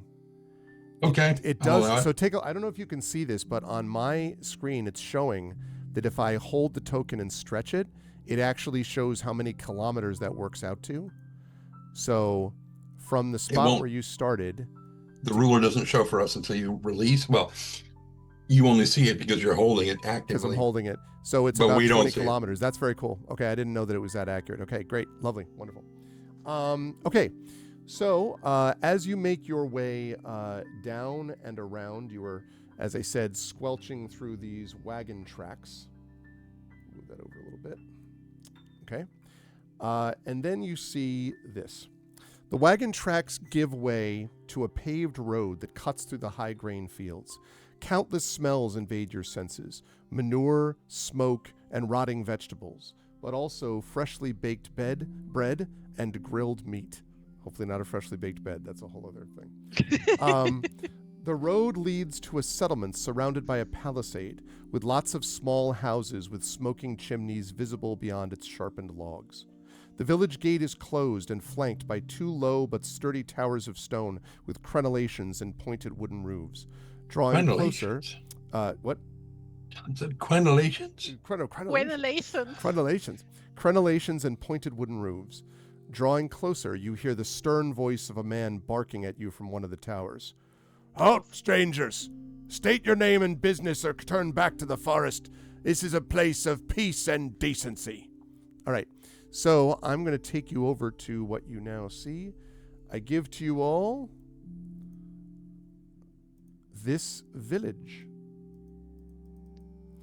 And I will show you all where you are placed. Just a second, players. Oh, no, I did bring you there. Okay. Fancy. So if everyone would be so kind, this time I do want you to bring your individual tokens. If you can do that. If not, I'll copy them from the other map. But it would be great if you could bring your tokens here. The tokens must be drawn here. How do you do that? You go to the tab that has your character sheet. Yeah. And you drag and drop your character sheet onto the map. I've got to open in another tab. What you're going to grab is the name, not the icon. Presumably rainwater, but also, Triffid, there would presumably be water coming down from the mountains and perhaps rivers around the area. Perhaps you shall see. Mountains sounds fake, but okay. Who does mountains? Okay. So, Not salty. the person who is calling to you to, stop, be careful, do all that stuff. Halt, in the name of the law. Is from right here. And I will stop right there, criminal scum. Right. And then he looks directly at Tari, who's somehow come out of game, and says, "I serve the flaming fist." Wrong game I was quoting, I but know, sure. I know. Okay. So anyway, Hail and helmet. No. Hail and well met. That's what I meant. Your name is Wellhead? What? He's not very well in the head. I don't think this guy is very smart. Sorry, I got a bit of a crack on the head earlier. Greetings. That's what I was going for. This right here, I'm going to zoom him out a little bit so people can see him. Right. This is, he's not actually this big, but this is the man that is staring down at you from the tower. And you can see that he has a bow drawn and an arrow pointed directly at you, Chuff. And he's sternly glaring down at you. And he says, I'm sorry, did you actually say your name after all that? I didn't. No, he just first he screwed up saying hail and well met, and then he's like, okay, I'm not going to try that again. And so he said greetings, and now he's clearly fumbling, trying to remember what he's supposed to say next. But he's like, I don't think we have a group name yet. I want all of your names individually. What are you, a traveling band? Hello, greetings. We are servants of Ahatea, companions. Looking across at Chuff, companions of Ahatea. I am Frogor. This is Hogor. This is Chickgor. Holds Chickgor up like as high as he can, which is not very high. Which is probably like right next to Chuff's face. No, it's going to be about waist height. For Chuff, okay. Because Frogor is optimistically 2 feet tall. And this is Chuff and Cuff. No, whenever he tries, he chuffs. When he says his name, he just kind of is how he pronounces his own name. Pardon me, it's not very good of me to mispronounce his name. His name is and his name is Cha? This is Toriel, and of course the great mistress, the one and only most intelligent, most beautiful mallard in the land, Ahatea, the He coughs over the terrible. Yeah. Coughs very loudly. We are but travelers, come from the far land. We've come through the pass. Please let us in so that my mistress may enjoy and grace you with her presence. And he kind of looks down at each of you in turn. So, there's an elf, a wolfkin, a mallard, a frogkin. A mother mallard. He kind of pauses and stares at you and then a chicken, a horse. And you all want to come in here because you want to enjoy the village? What? We would like to give you the opportunity to enjoy us.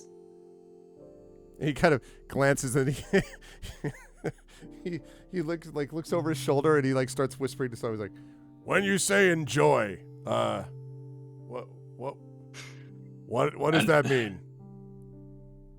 The skin of the thing and trade. Oh, all right. He seems relieved, like you've gone on to much stronger ground. Oh, trade, yeah. That's all right. Well, as long as you promise to do no mischief in this town, then you're welcome to Outskirt. And he declares a couple of commands to someone behind him, and the gate creaks open. Not wearing a skirt. And the place gate also doesn't creaks look like a open. skirt. As you, assuming you all go through this place, he comes down to the sort of the floor level of the tower and comes out to meet you on the other side of the gate as you walk through. You can see that he's got another guard behind him. This guy looks pretty built, like he's, not, I don't know if he's at Toriel level, I mean, that sort of thing, but he is definitely built. He is sort of a sturdy man, probably somewhere, you would have to guess, like his mid-40s. He has shoulder-length hair. You can all see without having to check too closely, at least I think Toriel and Chuff would notice. I'm not sure that Ahate and Frogor would. Maybe that he's probably has a broken nose that was never really healed properly and, was sustained in combat somehow, probably. He looks at you and he says, "We get all kinds of people to Outskirt, and everyone here is welcome as long as you don't actually take any dangerous actions. That means no getting into fighting or brawling, no stealing, and especially and most of all, no opening this gate to outsiders. We try to be as friendly as we can, but we have to be careful. There's strange folk abroad." And you said they're human, right? Yes. All right. The two in well, front of you anyway are. Yeah, the moment they kind of get down towards our level, Chuff is like, and his hackles kind of start going up a little bit. Okay. But he just Hackles? hackles the fur on the back of his neck. Just like his shoulders puff up, and he's agitated about something. He's having Ghibli hair. Like in Ghibli Like movies, Studio when the Ghibli. characters get angry, Yes. they get Yeah. like the hair gets up. Sorry, my brain went to Gimli, and I'm like, what? No, your hackles are over Ghibli. 9,000 right now. Yeah, That's right. amazing. Yeah. He asked for one hair from her fair head, and she gave She him gave three. me 3. Okay. So he says, my name's Captain Hardy, and make sure that you do no mischief in this village. And he steps aside, and the guard behind him, incidentally, the guard behind him, you can see is carrying a pitchfork. Hardy does have a decent-looking, strong sword. He has like some kind of old, weathered-looking leather armor. The one behind him carrying the pitchfork, I guess maybe that's a leather tunic, maybe. You get the impression this is not, super professional, like high-level castle guard stuff going on here. Progor would like to hop like a mallard through the gate. As we Hardy coming watches up, you hop.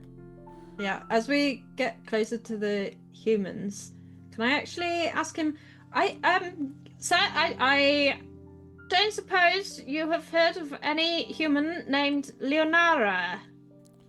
Leonara. And he kind of sort of looks at you carefully, and he says, yes. Yeah, I've heard of her. You can find her over at the inn. And he says, he's looking at it, she's the maid over there. At least, well, and he kind of shrugs his shoulders a little bit, and he says, I don't know why you'd want to find her, but she's always got a good word for everyone, though. You'll find her over at the Three Stags. And the Three Stags, by the way, I will point out to everybody, is... Three Stags. Zoom out of my map. Okay. Sorry, I have 2 pages I have to attend to when I'm doing this.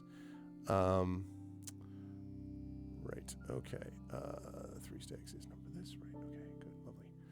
All right, Three Stags is right here. So it's right in the middle of the town. Sorry, Chad, if you missed that. Northern edge of the center of town. There we go. Yep. Frogor would like to turn and hop back to the mistress and say, "Oh, mistress, your spells! If only there was some place, an inn, that we could go to rest, so that you may recoup your spells, but I can think of no place." Yes, that would be very handy. I'm assuming that you heard the conversation. Yes, he did hear the conversation. But I don't, I don't understand right now the idea of like, if only there was a place, but like you only literally just said the place, so I'm missing that part. My presumption is that Frogor is trying to set up a thing for Ahatea to go, well, clearly we could go to this inn called the Three Stags, and then, yeah. But like I am not dazed, so... Yes, of course, I knew that. I knew that you knew that. So yes, we should go to that inn. Oh, so intelligent, my lady. Yes, of course. So I'm a bit out of it today. For you. Mm-hmm. And he pulls the bundled up war pelt off of his shoulders, like, would you take that in and sell it for however much you can get? I really don't want to stay here. Genital herpes. Toriel takes it and attaches it. It to- reeks. It's Yes, I assumed as much. So he carefully makes sure to like not have it touch his robes or clothing. Well, if that's possible. I was going to say, how? It is. By putting it directly on his head. He tries. Okay. Very funny. Okay. So it'll probably last for like 2 to 3 steps until Yep. the inevitable happens. However, after he does that, he takes a step towards the guard that opened the gate and ordered the gate open, extends his hand like to shake it and says, would you happen to know where I can sell some stuff and maybe find proper tools in this place? And he says, he shakes your hand and he says, you'd be looking for Master Ulvar's then. You can find that up this way. And he kind of sort of, again, jerks his head. Every time he does that, he seems to be jerking his head in the same rough direction. But after a bit of work, what you discover that he must be talking about is this up here, which is at the top of the map. And I will show that to chat now, which is right here. And the reason, hey, Big Boss, the reason that's, you have to go that way anyway, it looks like to you, because you'll notice that Outskirt is partially built on top of this hill. And there's some stuff that's in the lower section, kind of in the lower left of your screen there to the west. And then the road sort of rises up to the east and then the north and eventually ends up here. Where you're able to see. And I just want to double check something. When I click on this map, you all can see that too. Can you see that? All right, I want to make sure. That's no, sonar I cannot ping. for some reason. Seriously, you can't? No. Oh. It's right next to the northern gate. There's I can ping myself, but I can't. okay. Yeah, his are the dark blue that's radiating out. What if I do? I see that. Yep, I see That's too. on my screen. The other No. one that I was doing was the player screen, and I'm trying to do the player screen because that's what chat sees. Yeah, I That, see. and I see that too. Okay. If I do this ought to bring you over to that section. Does that help, Toriel? Yep. Nothing happens. Oh, okay. I do not know what's going on for you then. I'm not sure. Unless On my roll end, 20 is frozen for you. Yeah, maybe just refresh. Yeah, yeah. But I can move the tokens. That works. Okay, well, I Might don't know. just be bugging out. It's I will refresh. Okay, yeah, just refresh it. And then, but regardless, for everyone else, you can tell that, like, that thing anyway up there, Toriel, is apparently Master Ulvar's shop, which is where Captain Hardy, directs you to. And that's also on the southern side of that square where the Three Stags Inn can be found.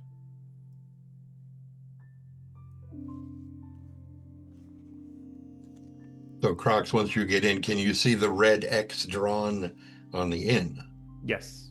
Okay. Do you I see was, me? But I I was drew seeing that that, before. so- Just not the pings. You still don't see the pings now? Was there a ping? Yeah, It's happening as we speak. I see it. Yes. you do. Oh, All right. Yay. Yay. Good. Okay. Cool. All right. So yeah. So that Toriel is where Hardy tells you Master Ulvar's shop can be found. Excellent.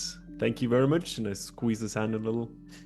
He does the same. You can tell Toriel, by the way, very strong grip.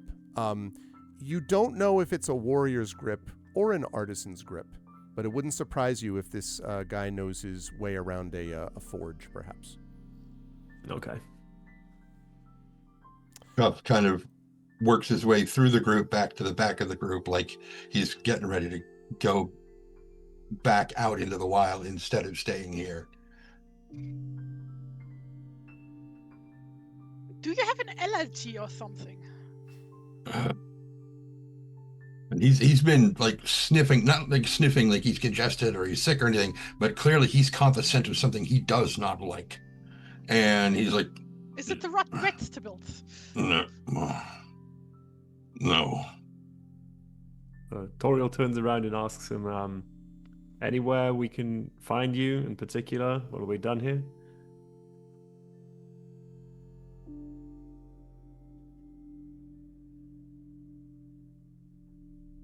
So what's the area immediately outside the gate like? It's sort of built up a little bit. You can see it that it's almost like a little bit of a plateau here. Well, I mean, you around mentioned the like side. farms and fields and stuff. Yeah. Right around the edges, like a little bit, like even within sight of the village, you can see there are, farms, fields, haystacks, a lot of muddy. There's been a lot of water around here, apparently. So there's patches of mud and stuff like that. Not a lot of, there are some like little groves and stuff like that. If I were to jump back to, let me see, if I were to go back to the Misty Vale map, there are definitely places that you could find yourself. You're probably going to run into humans here and there, though, wherever you go, theoretically, Chuff.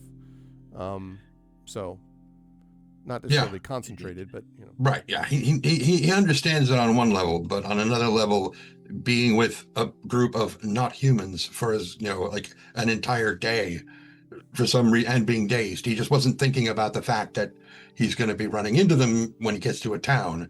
And so, and he doesn't like towns anyway. It's not just about, the stench of the place. But you can see if you look at that map that, and let me bring everyone back there just for a moment, the players. So if I bring you, I did bring you back there. If you look at right around Outskirt, you can see that there are like farms and like little barn houses and farmhouses and stuff like that right around the outside, and little groves of woods. There is that forest that you went through that was pretty thick, but that's probably about an hour and a half's walk from here. That's not that close, Chuff. The rest of it would be little bits and bobs of little groves or that's really all he needs. Just like a tiny thicket that he can just kind of cuddle up into. He's just got trees around him or bushes or something. Yeah. I think you can find that pretty easily. Okay. If you want to say like through the thicket. Crawling through the thicket? Maybe like here-ish. Yeah. So he kind of points to that little cluster of what some tiny individuals would call a forest, and he's like, "I'll be there." Toro gives him a nod. Sure thing. Chuff, Big Boss wants to know if he dislikes cities at a proportionate level to their population. Yeah. I think you got muted suddenly. No, I didn't. Okay. You were saying you sort of. I was just like, yeah. Okay, yeah. Gotcha. All right. Okay, so we're gonna have you for the moment, Chuff. I'm just gonna move you over here. I'm gonna move me over here. Okay, cool. Yeah, that's great. Okay, everybody else, when you move in to the city, where are you going to head? Hardy is watching you with the guard behind him. I think both the inn and the merchant are in the same sort of area, right? That is true. As I was just nicely pointed towards the merchant, yeah, sure, I'd go in that direction, definitely. Actually, I think Ahatea also would like to check out the merchant, because I forgot to buy a sling before starting the game. I kind of need one. Can definitely do that. So assuming you do that, then Hardy bids you farewell and kind of watches as you head off up around the pathway. One thing I do want to note, I'll mention some things, and if you have questions about specific areas, obviously please do ask me. One thing I do want to note, though, that is sort of very distinctive is at the top of this hill, you can see this right here, which is this sort of, I guess the best way to describe it would be there's a hill in the middle of the village, and there are these weathered pillars and the remains of a circular wall. And at the crest of that is a magnificent but crumbled temple. And it's so sizable that you can actually see it from down here at the bottom of this hill. There are stairs that lead up to it. You can see those on your map. But it's sort of just, and it clearly, I mean, you obviously would have to get much closer to find out anything about it, but it clearly, the stairs, the walls, all look much older than the rest of Outskirt around it. Everything around Outskirt is some wood, some stone, some brick, stuff like that, some straw, obviously, and grasses, but that is directly gray stone of a different kind and of a different age, and that you can see from here. What is religion like in the setting, as far as our characters would know? There are all kinds of different religions that are associated with things. You know a little bit about it. If you wanted to look specifically or think about it specifically, I would take a, is it called religion? No, or this is Myths like and a Legends? general thing that our characters would be familiar with either way. Okay. unless Yeah, it's I mean, you extra know that there were, as I mentioned, this is an area that is built on top of other civilizations. You know that for sure. So there were other religions here, and the sort of some of the major societies that were here. There were a whole civilization of orcs, which once lived here and then left, who worshipped, you don't remember the name, it's kind of lost to the mists now, but some kind of strong combat-oriented, strength-oriented god, you think. So there was that. You know that there are various dragon gods that have been prayed to in the past and demon gods, but you don't know anything specifically about the Misty Vale because the Misty Vale is a bit separated from the rest of the world around it, right? So it's not exactly the time that the land that time forgot, but it's got a little element of that.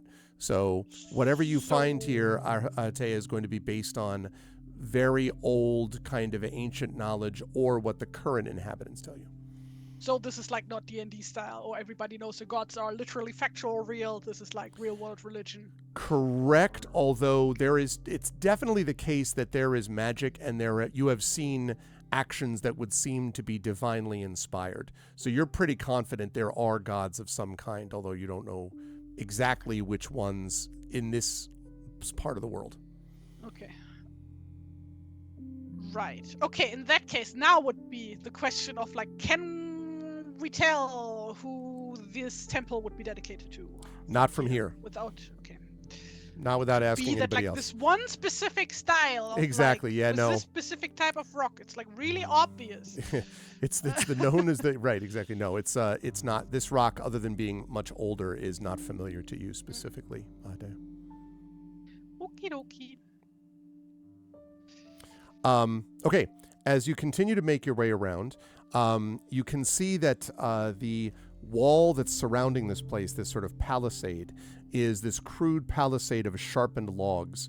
And it's not super high. It's maybe, 9 or 10 feet, tall. And there are several large gaps that you can see here and there between the logs.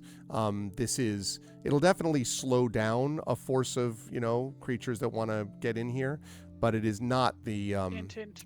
it's not the most, secure area that you've ever seen.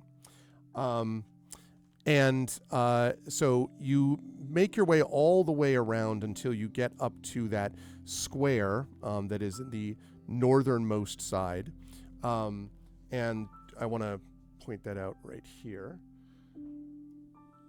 So this kind of village square area, and there's a couple of things to note about this that are important. The first is that to the north you see that there's a gate which looks like sort of a low gateway that's flanked by 2 round towers of stone. They look just like the tower that the Captain Hardy called to you on the southern side of this place, with pointed wooden roofs, and there is a well-trodden path leading out through the gate and snaking off through the terrain to the north of Outskirt.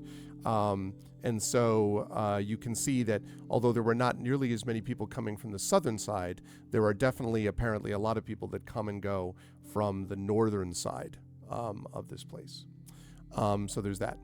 Otherwise, to the west, you can see several things. You can see, first of all, what was described as the 3 Stags Inn.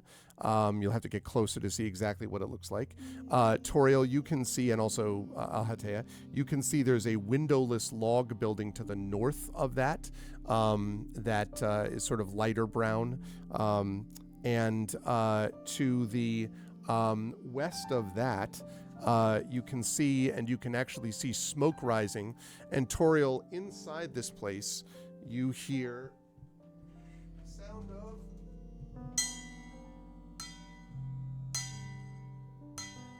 someone hammering away at a forge, some kind of smithy. And in the middle of the square, right in front of all of you, you see a weathered statue rising from the earth. It's a strange relic from a bygone era, and it seems to depict a warrior in antiquated armor. You need to get a little closer to see more details there. I would like to do that actually, because now statues are on my mind, on Ahatea's mind. So as you move closer to that, Ahatea, can you move your character into the city? Oh, at the moment you're standing she's outside. just gonna stay there. She has clairvoyance. She can just see from here. Woo! So as Ahatea moves in, so time has not been kind to the statue. You can see both arms have fallen off, but you can still make out a helmet with a horn-like crown. I'd like you to make a Myths and Legends roll for me, please. Beep-beep. I think that's languages you just clicked. Oh yeah, that's right. It does not speak to you. No? Well, I mean the art, Okay. Much better. Much better. Yes. An 8 with an 11 skill. So you're pretty sure you recognize this statue on 2 levels, Ahatea. First of all, you think that this statue is a representation of the Dragon Emperor Eladane. I mentioned that this place was also supposed to, and that's Eledain, by the way, that there was a dragon emperor who there were legends say was somehow the ruler of this place many, many centuries ago. But you don't know any of the details because all of these things are, again, not many tales come out of the Misty Vale. But you're pretty sure that you've seen a picture of someone like this. Again, Eladane. And also important, you notice great similarities between the statue and the 4-piece statuette on the map. In fact, the bottom of, as you look at it, the bottom of the feet and sort of the shield look a little bit like the statuette piece that you already possess. The horns, are they vaguely shaped like the ones in the symbol that we saw on this guy's arms? They do not look like that, no. Okay, so this guy is not a cow. By the way, this is a direct reference to where the Latin script comes from. Mm-hmm. Our letter A is based on a cow, an oxen, an aurochs presumably, which originally looked more like a cow, but yeah, hence. Frogor, lying in front of you, now that you get this terrible stench, which you think may be from something that Toriel is carrying, if you're not mistaken. It's a little smelly. But also, you almost step on this thing before you step back and realize what it is. There is a nasty bat carcass on the ground in front of you. It is pierced by a crossbow bolt, you can see, but it has something strange around its foot. How big is this bat? It's a big bat. It's not as big as Frogor, but the reason that Frogor noticed it is because Frogor isn't all that much taller than the lying down bat carcass. It's a pretty big bat. Frogor would like to deploy Chickor to investigate. Chickor goes over and begins to peck at the carcass. And you hear The foot! Oh, does Chickor actually have the training to go for the foot? No, not at all. Okay. No training So whatsoever. literally just keeps, poking away. Yeah. I have to do everything myself. Frogor pulls Chickor away and looks at the weird foot. On the weird foot, you notice it's weird because there's something tied to it. Now, it's all kind of bloody and matted and whatever, but there's a small piece of paper tied to its foot. All right, well... There's a cat tied to its foot, apparently. Frogor, that is not a cat, that is a loaf. That is a baguette. Yes. Nom, nom, nom. Nom nom nom, tasty. Frogor will brave the bat diseases to remove this paper? You're able to get it off the foot. You're able to open it. It unrolls, and there are these weird, obscure markings, maybe runes, that are on the paper. He's going to hop like a mallard over to Ahatea, the mistress. Mistress, I have found a bat, and it had a message on its foot. I am not intelligent enough to decipher it, but I thought you, mistress, knower of all arcane things, would be able to decipher the code. Well, of course I can. And she takes a look, and can she? Languages check, please. Languages roll. Yes! Oh, yes, yeah. she fucking can! You are able to decipher it. And it is written in, it's sort of a weird dialect, but what it seems to eventually translate out to is newcomers in outskirt, purpose unclear, keeping an eye on them. And then below that, a disturbing salutation. All might to Sathmog, our three-tongued liberator. Newcomers and outskirts, purpose unclear. Keeping an eye on them. And then all might to Sathmog, our three-tongued liberator. And obviously something shot this bat down. Are messenger bats like a known thing? It's certainly possible for winged creatures to be messengers, but not a common thing, no. Mistress, this opens up a whole new possibility for bat gore. Well, I don't think this one can still be hired. What was the last part? Keeping an eye on them? And then it says, all might to Sathmog, Sathmog, capital S, Athmog, our three-tongued liberator.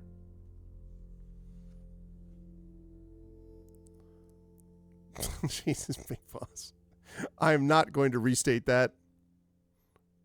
I'm not even reading his message, and I think I know what it says. Mm-hmm.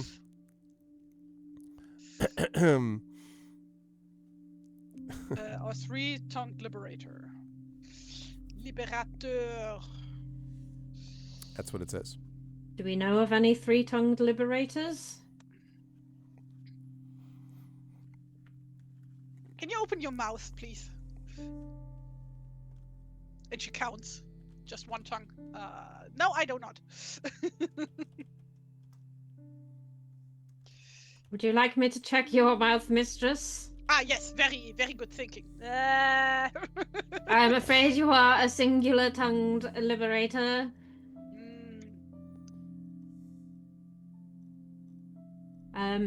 Is it from where the bolt sort of slid through it? Is it, can we sort of, can Frogor look around and try and see if there's anyone with any windows that somebody might, pop shots out of? Sure. Let's see. I guess for that, we'd be looking at a... Let me pop up Frogor for a second.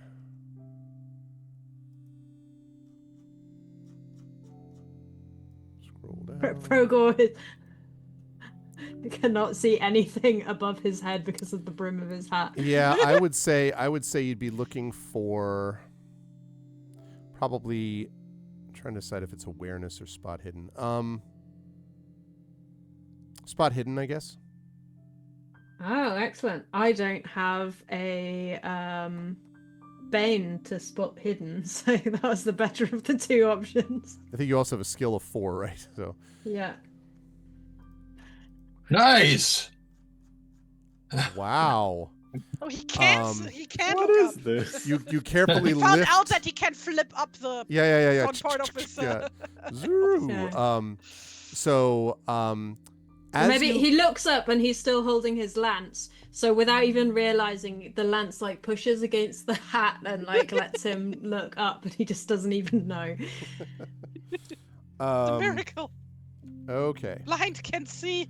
So, you don't see any places where there's a spot like a place where arrows could go. But Frogor, on the second floor of the Three Stags Inn, again, that's this building with a red X on it to the south, on the second floor here, you can see there is not very large, but there's a cage hanging outside a window on the second floor. And you think you see something inside it. How high up is this cage? In the second floor, so it'd probably be what, like 15, 20 feet. So we're talking at like about 6 meters, 7 meters up. We're gonna be doing that conversion on the fly, chat. Let's go. I can't jump up to it. I can only jump up to 5 meters vertically.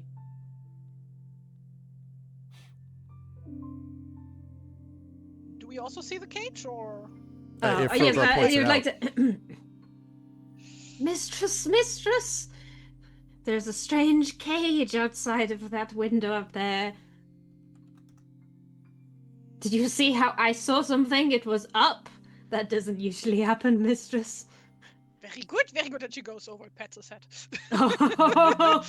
His like the back leg goes like a dog, you know. There's like in a very mallard-like way, of course. Yes, of course.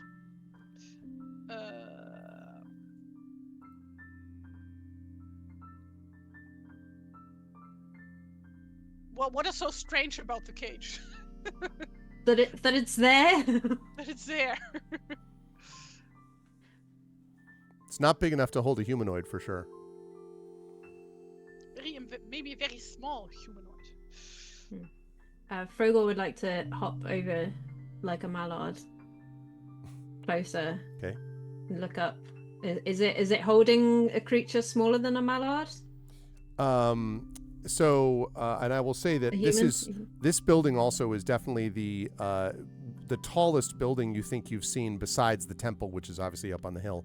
But it is an impressive building here with a massive thatched roof and half timbered walls. And I should mention, since you hopped over, you can see that outside the door there is a red sign which says "The Three Stags, beer, bed, and food at heavenly prices." And from inside you hear this, and the sound of music and so on spilling out into the I guess still a little bit before dusk, but it's late afternoon. And as far as what you see up there, something dark and furry you think is inside that cage, Frogor, but you can't. It's not moving, so you can't really see any details about it from where you are. He comes back and reports his findings.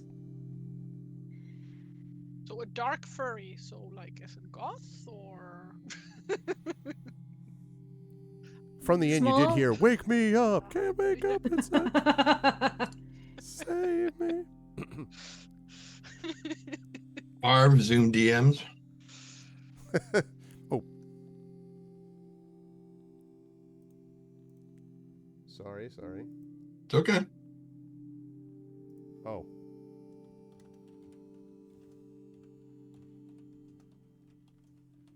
Okay. Yeah, and I'll deal with that. Okay. That's a good idea.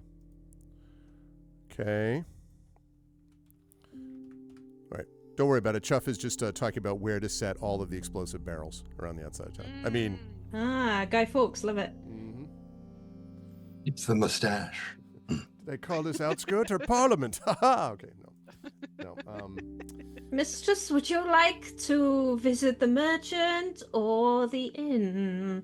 Or anywhere else? Of course, I would not presume to know what you are thinking, for your intellect is so much far greater than mine. Which is saying much. I suppose we should be so polite to accompany Toriel here to the merchant. Right? And she looks up.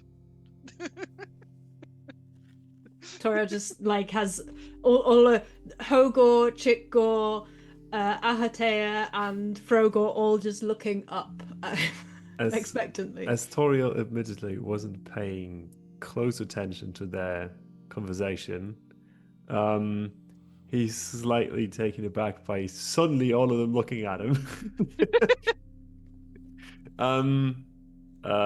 Followed by him gesturing over to the merchant hut house building and saying, I'm just gonna head over there and see if I can find anyone willing to buy this. Very well, to the smithy. Okay. Yeah, and gestures towards the pelt he's carrying on his back. Yeah, I don't know and- if you can call it a pelt at this point. Yeah, it's sort of hanging together in pelt-like fashion. Just to note though, there are two different buildings. This here is where you were referred to as Master Ulvars. This Yes. smithy is a different building. So there's two different places right here. Ah, okay. So we got the I did inn not here, realize. we got Master Ulvars here, and then we got some smithy where someone is inside hammering away here. Oh, but I wanted Ahatea to say smithy because she can't pronounce it. Ah, well, I mean, No, we're going to Master Ulvar. okay.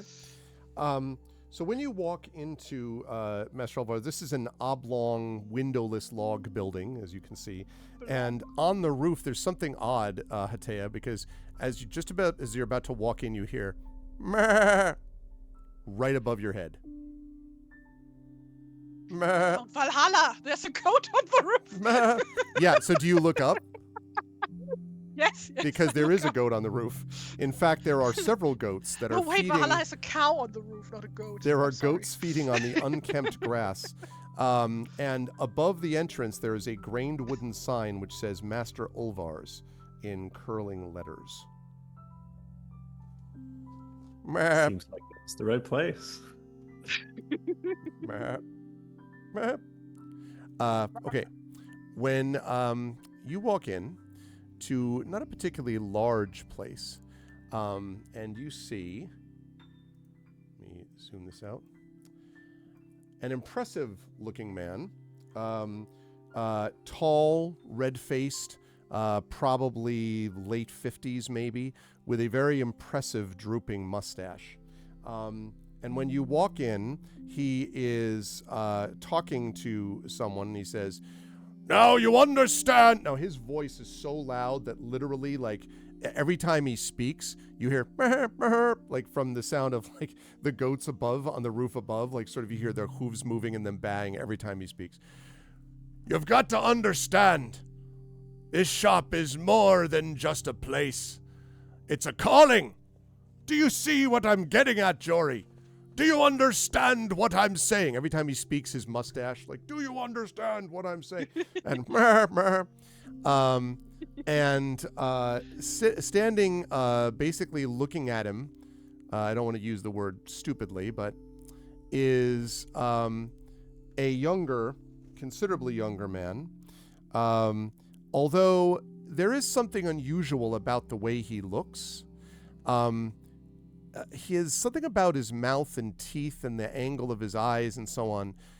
You're not sure, totally human maybe? There may be some other elements there. You can't quite tell. But he just Nearly a is, half-elf. he's sort of, yeah, exactly. Clearly a mallard, as we can all tell.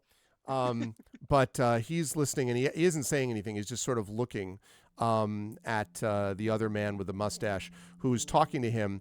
And the person with the mustache is holding two things. One looks like kind of a clipboard with a paper on it. And the other is what looks like a very impressive looking quill. And he says, "Either you learn to take inventory, or inventory will take you, son." And his son sort of, and kind of just nods. And the man still has, neither of them have noticed you yet. They're standing behind a counter, and I should say on the walls all around, there are things hanging from beams and on shelves.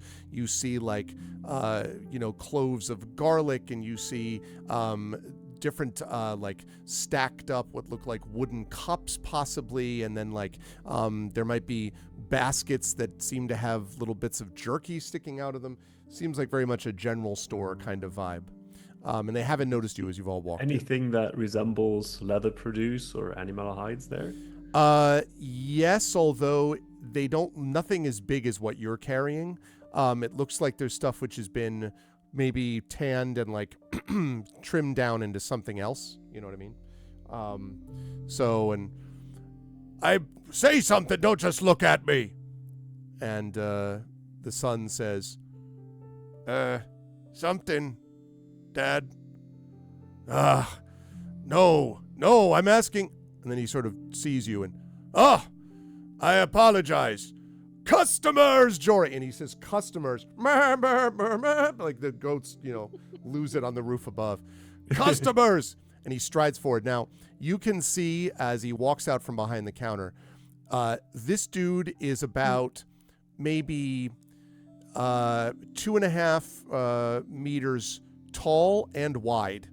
This is a huge, built dude. Not super tall, actually, maybe 2 meters only, but just Well, what's 2.5 meters is maybe 2.5 meters too big. He's 5 feet each direction. He's really built, is what I'm saying. He's a really 5 feet each strong looking, direction. That would make him smaller than me. like an American football player, Georgia. is what I'm saying. Well, no, because isn't 2x2? No, maybe I'm not calculating that right. So I'm roughly 5'11", which is 1 meter. No, eight. he's 5.5 feet, but he's super, tank build. And he's shorter than the one that he was just yelling at. But as he strides over, Toriel, you can see that he's got the clipboard and the quill that he's holding, and the quill is held in this hand that looks like the size of a ham. Because it's this huge hand, and he's just like, "Welcome, I'm Master Ulvar. I see you must be new to Outskirt. I'm always happy to see new people here, aren't we, Jory? Jory!" And again, burp, burp, and Jory kind of like "Hi," Jory says, still standing behind the counter, not having come out from behind it. And with that friendly greeting, Toriel also goes towards him, extends his hand, says, "Greetings. We've just arrived here, and I've been pointed to your well-equipped store. As I want to sell some stuff and trade some goods." No, when he hears you say sell, he's like, "Oh, you're here to trade." His mustache droops. "I see. Not to buy?" Mustache rises a little bit. Trading does imply the exchange of goods, doesn't it? Well, yes, that's true. Perhaps there are some goods we can. Jory, bring forth the ledger. And Jory sort of stares at him, and then Master Ulvar, "The ledger, bring the ledger. The ledger." And then he slowly, and he bends down below the level of the counter, Jory does, and then comes up, and he's holding this big leather-bound book. And he brings it over and just stands there, and Master Ulvar says, yes, and he takes it from his son. And he says, "My son Jory, I'm just showing him the ropes. Someday this will be Master Jory's shop. Isn't that right? Jory." And Jory says, "That's right, Dad." He looks like a fine gentleman. And you can see that his teeth don't fit quite in his mouth, Jory. And Master Ulvar shakes his head and takes the book and opens it. And he says, "All right, I have all the trading information here. This is all the new, just recently. Oh, this is only, I just updated this about 5 years ago, so it's perfectly up to date." And he says, "All right, well, what do you have to trade? Perhaps jewelry, bracelets. I don't really deal in weapons, just so you know, but if you have any, other kind of valuables you might have discovered in your travels, I stand ready to trade." Well, we did come across some rather fierce beasts on our way here.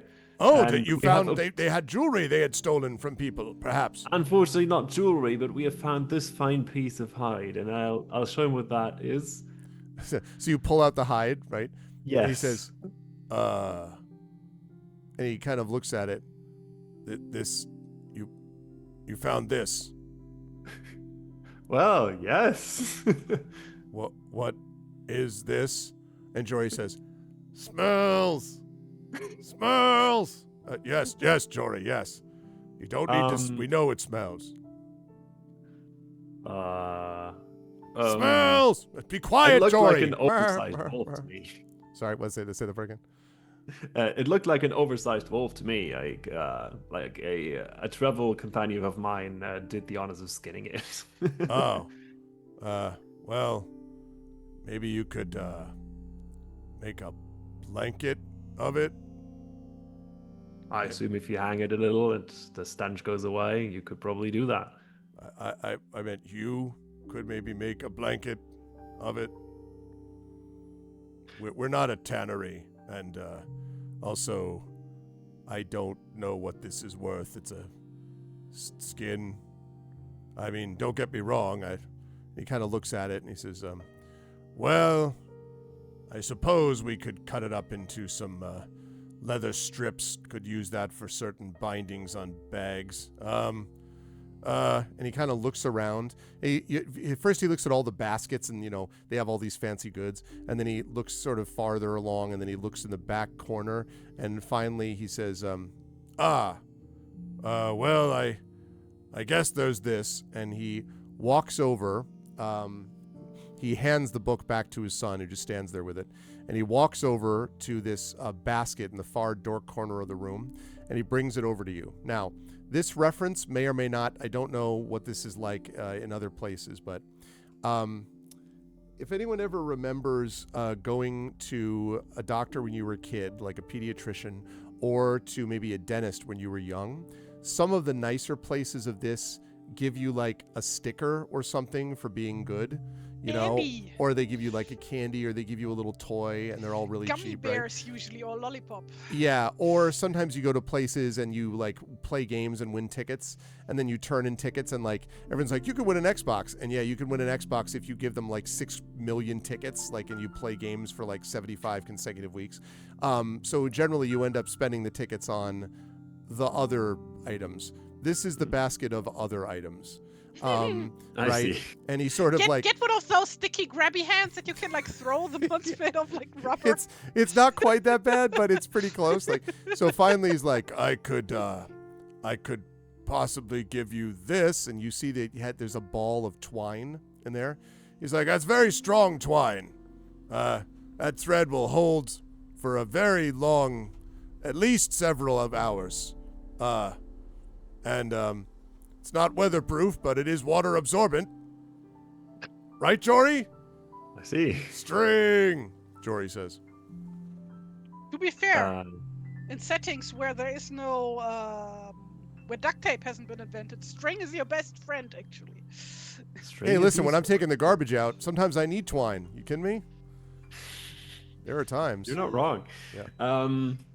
Is this something where, like, this is a warg pelt. Is this something that we would know roughly what we think it's worth, or would be worth? It depends. If you had a tanner who literally makes like leather armors and weapons and things like that, this would definitely be worth more to that person. A general store, though, I guess it's sort of like finding I don't know, some knickknack, like, this is a picture frame that my grandmother had. And like, if you bring it to like a person who's a jeweler or an expert in gold, maybe they can like, take the gold out of it and make some money from it. But if you brought it to like the bodega down the street, they're kind of going to be like, So that's a little bit what this feels like. Master Olvar does not seem suited to deal with a warg hide.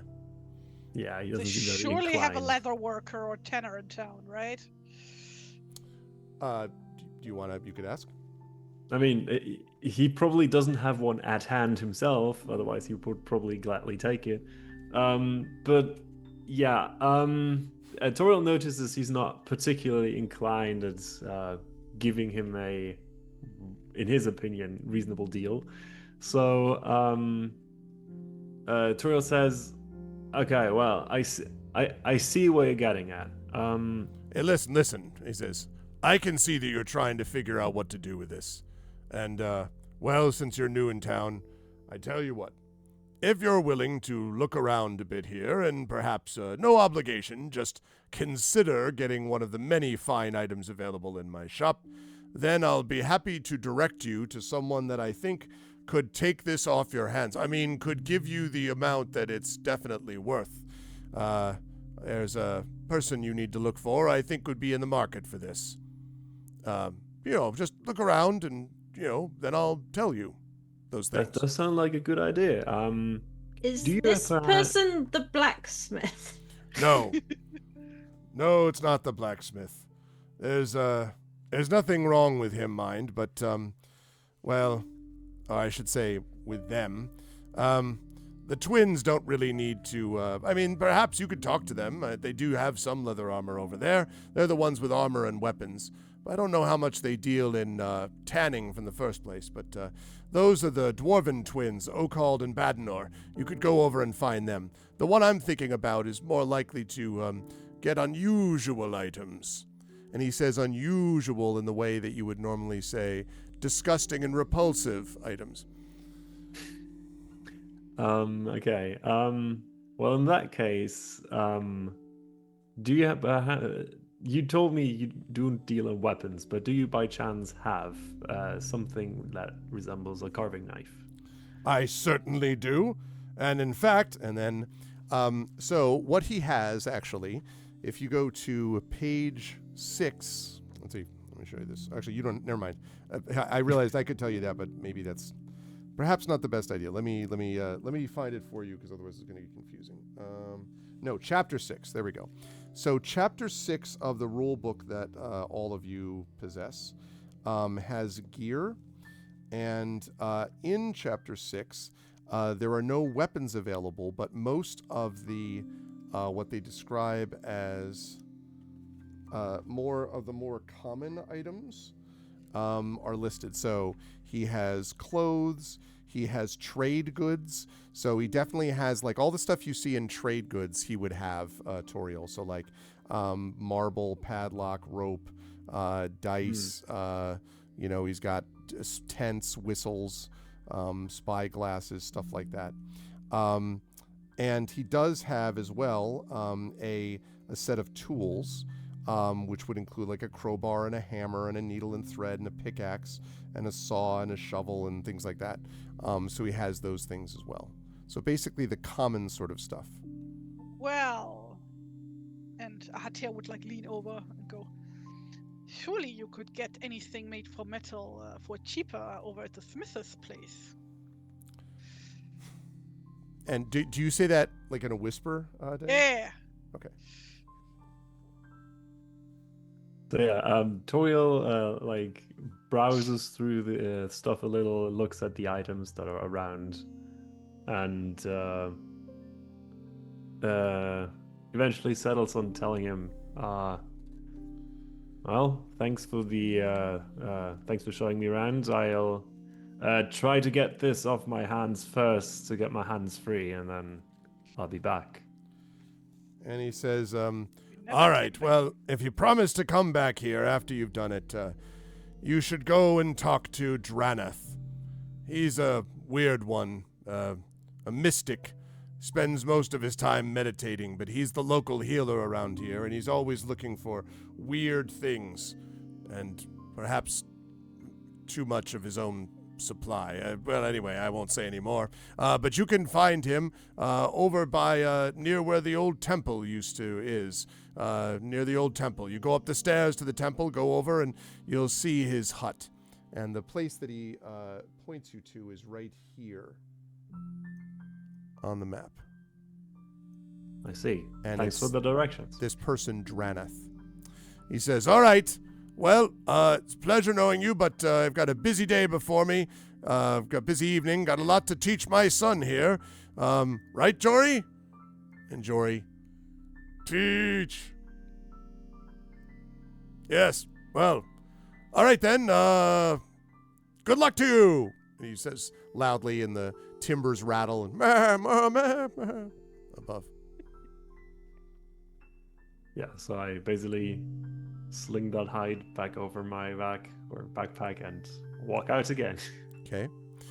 And I think I want to double check quickly with Chuff. Chuff, I think we would focus on you for just a minute here.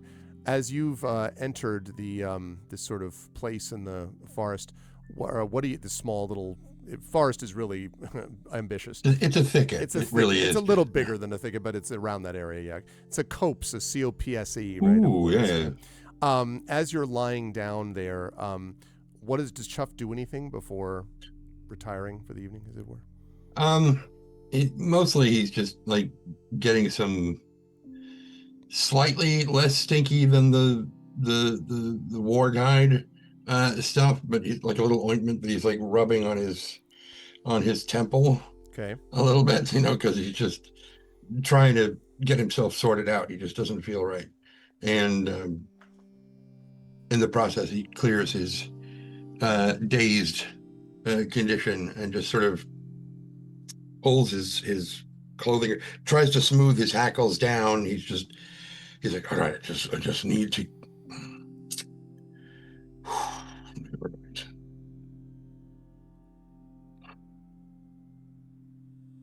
Can do this.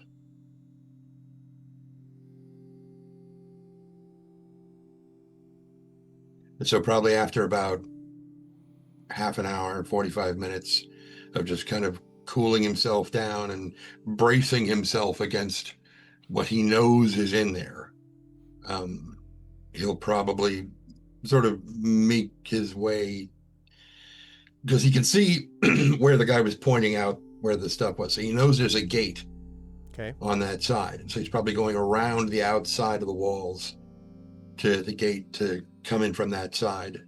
Okay. And knowing that the smith and everything are up there. So that's probably where he's going.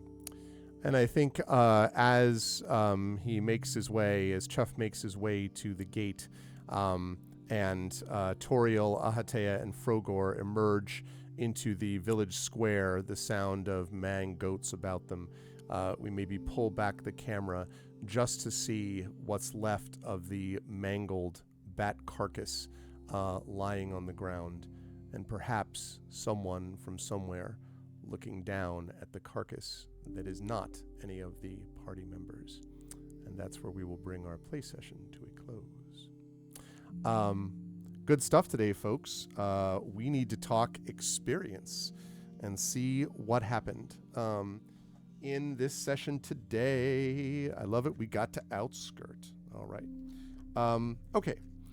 So let me go to my little experience leveling. Shouldn't have outskirts. They need to come out on their own time. There's no reason to outskirts. Okay. Let me drop to this and go over to here. There we are. Nope. There we go. Lovely. All right. I will start this time in the opposite direction. I'll move up from Bruce upwards. So we'll start with Frogor. All right, Frogor. Did you participate in the game session today? Yes. Okay. Did you explore? Okay, so whenever you say yes, you can place an advancement mark. Now, this one you can place next to an unmarked skill of your choice. All right. Did you explore a new location? Yes. You did indeed. Did you defeat one or more dangerous adversaries? I did. Yes, Yeah. clearly you did. Did you overcome an obstacle without using force? I don't know. Did you? You tell me. The gate man? Yeah, we persuaded the gate man to let us in. I'll accept that. That's an obstacle. And did you give in to your gluttonous weakness? I did not. Okay. Neither did you challenge it directly. So, all right. So you have 4 marked things. What have you marked out of curiosity? Persuasion, riding, swimming, and swords. Lovely. All right. Let's do the advancement. Let's see if any of those are going to go up. So again, for those of you who missed this, You roll, and if the result exceeds your skill, and it just did, then that skill is going to increase by 1. So swords is now, was that a 12 and it goes to 13? No, is that? Yes. Okay, awesome. I think it does it automatically, right? I think we said last Yeah. time. Okay, great. Okay, good. Swords, advanced. What else? Riding also advanced. Oh, wait. Oh, they did all of them at once. My bad. Okay, yeah. Persuasion did not. Swimming did not. But riding and swords did. Awesome. All right. So those all move up by 1. Outstanding. All right. Good stuff, Bruce. I'll come back to you in a minute. Okay, Chuff. Did you participate in the game session? I did. You did. So mark a skill, please. Okay. Which one is it going to be? I don't know. Bum,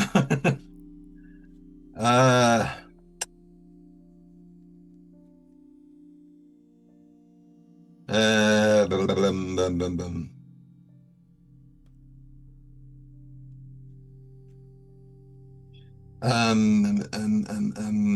Well, he did shoot his bow, so go with bows. So you're going to do with bows. Did Yeah. you explore a new location? Yes. Hell yes, you did. He was going to use knives, but he didn't. That's Doesn't mean you won't in the future, but true. That's true.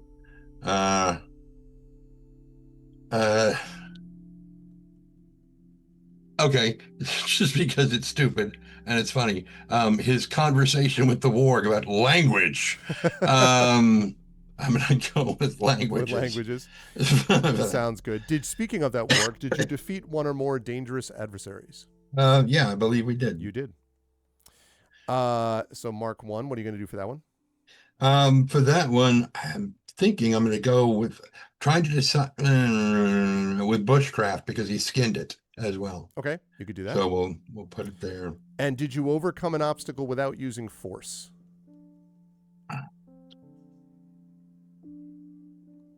Not sure I about don't this think one. so. Yeah, I don't think so. Did you get is your weakness the weakness we previously discussed, and does this count as having given into it? It's his weakness is kind of twofold. It's child of the wild. I never sleep indoors, which is part of the reason why he didn't want to go in. But the reason he didn't want to go in is the thing that we've talked about. So probably, right? He gave in. He did not. He was like, yeah. So I would mark that then. And by the way, Okay. chat, the weakness, some of this will be revealed in play. More details will be revealed about what this weakness is. But in this case, Chuff's behavior not staying in the village, at least initially, may be related to this. So what are we going to put that as, though? But again, you can put that anywhere, remember. That doesn't need to be specific to the skill. Yeah, I know. I was just trying to think of what it would be. I'll put it in crafting because he set up a tiny camp in the and I've already got one for bushcraft, so I don't have anything for that. And or for the correction, for the warg, I'll go with beast lore, and for this, I'll go with bushcraft. That makes sense, yeah. Okay. All right, and then do your advancement. Let's see what we get. All right, is that the? It's that. Oh shoot. Under the word secondary skills. I think so. He said doubtfully. No, that's not it. No. Oh no, it's the up arrow next to the word skills. Up arrow does it. Yeah. Thank you, stupid brain. See, still dazed. All right.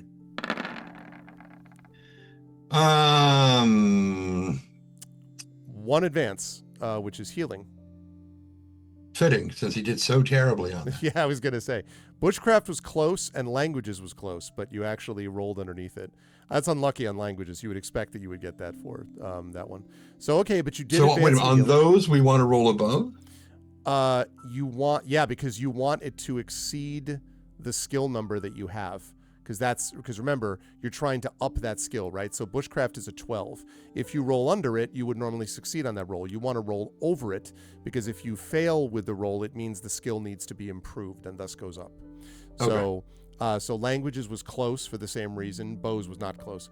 But healing was, way over the top. So healing goes up by 1. Just double check and make sure that it did.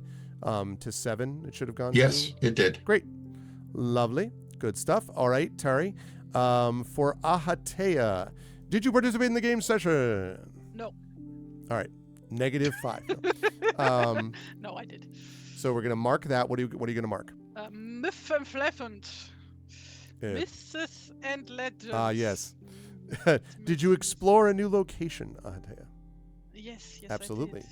What's that going to be? What are you going to mark? I'm gonna go with languages. Outstanding. Did you defeat one or more dangerous adversaries? Oh, yes, I did. Well, they Yes. weren't a danger to me, obviously. Yeah, they were never really dangerous to someone. All right, so mark something for that. What's that going to be? I'm gonna go with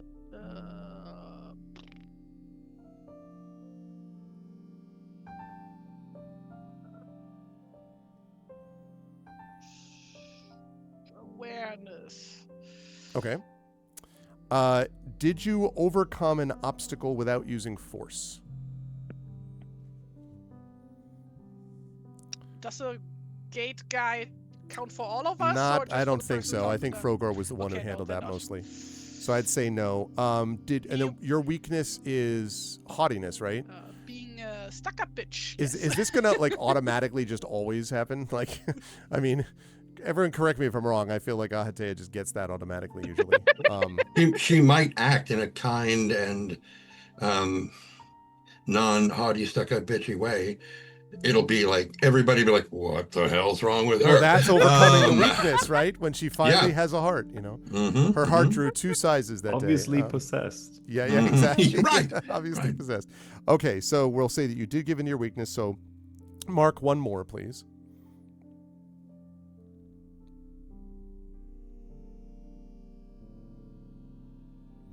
And then go ahead and do your advance roll, which is that little up arrow. I'm gonna go with beast lore, sure, because now I know what the inside of a wolfkin's mouth looks like and feels like.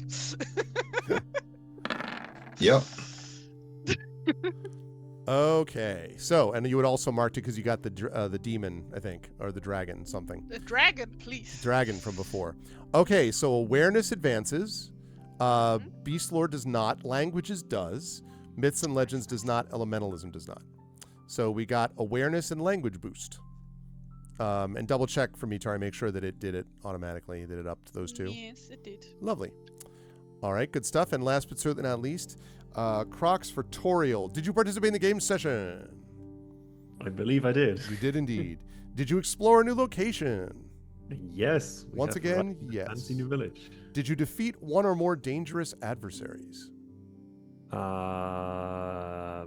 Not for lack of trying. No, I think you were in the group, though, that defeated them. I would count that. Okay. Did you overcome an obstacle without using force? Well, I tried getting the location of a buyer out of the merchant. If that Yeah, I'm not sure that you... resolves. I don't know that that's quite an obstacle. I wouldn't put that quite at that level, I don't think. Fair enough. And then your weakness... I'm sorry, I forgot what it was. What's your weakness? I did not play that this time. Okay, so you did not give in your weakness. All right, so you have 3. So mark 3 skills, please. Yes, I am deciding about the third. And as a reminder to everybody, when you increase a skill level to 18, you immediately gain a new heroic ability of your choice. So I'm just letting you know that if there's ever a reason, because 18 is the maximum of any skill. So Okay, so my 3 advancements are going to be acrobatics, awareness, and axes. okay, I love it. The 3 A's. All A's, yeah. My weakness is I do All not A's. have a weakness. Yes, my weakness is I care too much. Okay. Not bad. Hey. Just too detail oriented. Exactly. Acrobatics. All right. Toriel has definitely gained some acrobatic skill. Not awareness because, and axes, not quite. You axed a question, but it didn't work out. So, but acrobatics did go up, and that should be sitting at a 7, I think now. Crocs, can you It confirm? does, yes. Great. So that brings session 2 to a close, everybody. This is great. I'm really enjoying the leveling system on this, and I'm super pumped up to see what happens as you start to explore more of the mysteries of this place. Had a little combat, had a little exploration, and a little of dealing with, Bajori thing going on. Thank you, Prince Justin. It was great because of all of you folks. I'll start with, first of all, Bruce. Lovely stuff, as always, from Frogor. I continue to love the relationship. I wasn't clear to me that what we're sort of building here is a minion that's just as competent, if not more competent, than the ruler that the Dominion never wants to feel bad about. So, like, the showing the map and being like, then like blaming yourself, Frogar blaming themselves because they're not giving it is just very funny to me. And Frogor also, of course, was able to find that information on the bat, and with that pretty clutch freaking spot hidden thing too, was able to see the cage on the second floor of the inn and all that stuff. So there was some cool additional information for Frogor, mechanically and otherwise today. How'd you feel about today? Where will the lovely folks find you next? Yeah, I feel great about today. Frogor was definitely turning into like a collector of messages, right? Mm-hmm. Like he picked up the message from the weatherman, Yep. and now from the bat. Probably came from the meteorologist, right? We're just collecting them.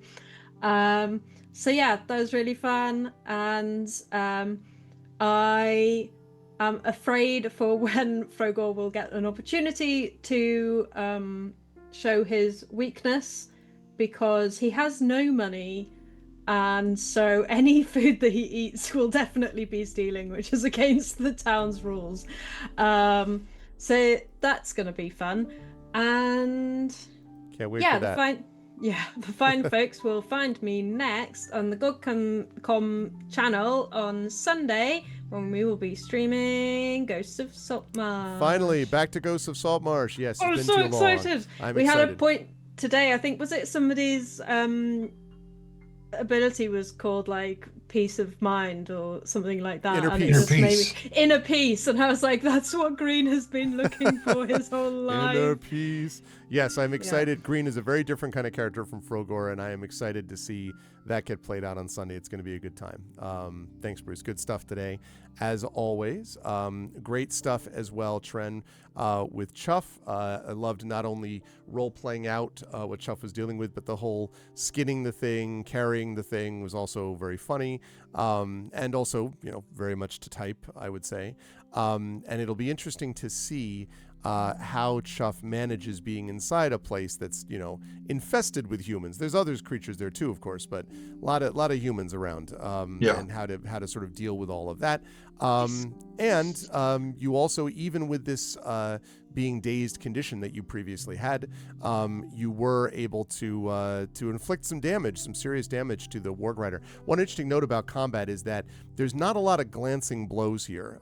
There's a lot of getting hit or hitting something or being hit by a truck, it feels like in this. So there's a lot of big swings here. So that's interesting. I'm looking to see how that all plays out over time. How'd you feel about today, Trent? Where will the lovely folks find you next? Well, on the subject of the combat, I thought the initiative thing with the cards went much smoother this time around. Yeah, and the tokens which was Tari's idea, really helped. So that was I agree. Yeah. The only time I think that might be confusing is when we're seeing two copies of our tokens and we try to grab one and move. It's like, Yes. oh no, that's the one for the other thing. That's I gotta, and then you would have to have one that's under our control and one that's not, so we can't move. I don't know. There's probably still some more fine tuning, but it seemed to work much better this time. Yeah. I really liked it. I thought everybody's involvement in the game this time around was just delightful. I think we're starting to get hints, at least, even if only just with Chuff, of the more dramatic side of the characters, but we definitely have the comedy side that is always there. Yep. And it's really, really, really good. I love listening. I kept picturing Frogor, like when it's like trying to kind of surreptitiously indicate the part of the map that he just like got these long ass frog fingers, and it's like kind of trying to hold things just like like some kind of a nervous twitch, but he's tapping the part of the, and it just tickled me to no end. It was really good. I imagined when Toriel got to the thing and reached out to shake his hand, having been carrying this horridly stinky thing, has just been like put his hand on the guy like, hey, what have you been touching? It's like, exactly. Right, yeah. Anyway, and of course most tanners don't work inside a town because tanning hides reeks, so they would be probably outside the walls, which Chuff knows. So he would, if we weren't here, he would be tanning the hide himself, but he doubts that the rest of the party wants to watch him stand around and pee on the thing. So whatever. What? The Brain. ways to 10 heights. I know there are other ways. He does bushcraft though, so it's like That's what he does. yeah. Anyway, yeah, I really enjoyed today. I thought it was a lot of fun, and I'm looking forward to now that he's got the dazed condition, him kind of steeling himself and getting back in there, meeting up with the rest of the. I'm kind of glad he wasn't there when the bat was found, because he may have just tried to eat it. I was gonna say, would he have eaten it? He would, looks crunchy. And he would have What been do you like, have in your mouth? Spit it out. he would have been like Drop chewing it, on drop the it, wings, drop it. chewing on the wings and crunching on those bones, and just staring at Chikor while he does it. While Just while like, the bits of no. paper in the mouth just like crumble out of. Oh God! Like, Right. Oh, I'll get the paper out of it first. I mean, you got to unwrap it. You don't eat the to-go container too. Anyway, yeah. Well, depends on what it's made out of. It's like beef Wellington. The bread is just a to-go container that you get to eat. It's wonderful. Anyway, yeah. Where will people see me next? I don't know. I'm probably here for that other game that we play. That Eberron game. That one. Moving into its final section, by the way, Yeah. part 19 out of 19. So they are level 19. And I recorded my next short story for Pseudopod, so that'll be Nice. coming out at some point. Nice, a lovely little. For those of you who missed the pandemic, there's some spots that are kind of visceral in the dread area that we felt. And if you missed that, you're gonna like this short story by John Wiswell. It's very just. Anyway, yeah. Next. Good stuff. Big fan of John's, and John's done very well for himself writing wise, and he's had a lot of tough stuff medically he's talked about publicly so far, so I know he's going to be looking forward to that. So thanks, Drew. Yeah. Good stuff today. Tari, as always, lovely stuff with Ahatea. We've all talked about the interplay between you and Frogor has been great, between Ahatea and Frogor. The magical use, being able to use the 2 fireballs, the willpower use, that was pretty clutch. That rolling of that dragon that meant that you got the willpower back could have been very useful. And I think the fact that it's flexible enough to allow you to increase damage or increase range or even cast a second spell, even though that's going to be hard or whatever, a lot of flexibility that's associated with when you roll something that's really well. When you roll something that's bad, there is a magical mishap. We haven't run into that yet, but we'll see if that happens, if Ahatea the Terrible has any terrible rolls. Fine. Um, Nothing bad ever comes from her. No, I It's mean, like, not that she got the name because she's just so bad at doing magic. Or yeah, no, it's Ahatea the Terribly Dangerous, not the Terrible Mage, that's what she tells everyone. That's exactly, and that's believable. But good stuff either way. How did you feel about today's session, Tari? Where will the fine folks find you? Oh, this was a lot of fun. Needed that for the soul, whatever. Yeah. So yeah, and also like really enjoying just playing back with the group. Just remember the genital herpes thing. Oh, It's That is just- true, by the way. like, That is I know, I'm sure it 100% is. true. I'm not doubting it. It's because I loved it. I think Homo erectus, 8 hunted at 8 chimpanzees Really? back in the olden days, and that's how they got it. Okay. I think it was Homo erectus. Please Thank you for the follow on fact my check channel. that one. it would make sense that Erectus got genitals. Hey! Hey, I could have gone my whole life not knowing that. There's an alternate timeline, Bruce, that is so happy not knowing this. Yeah. An ultimate timeline. I Oh think my that's God. a genuine fun fact, okay? It's definitely a fact. It is, Yeah, it is one of you the, and I are the ones who think it's fun. It is one of the it's one of the facts of all time. It's definitely one of those. Mhm. Oh, I know worse facts, but I'm You going know. to spare you. There's one about dolphins that I'm going to spare you from. Yeah, this was a lot of fun.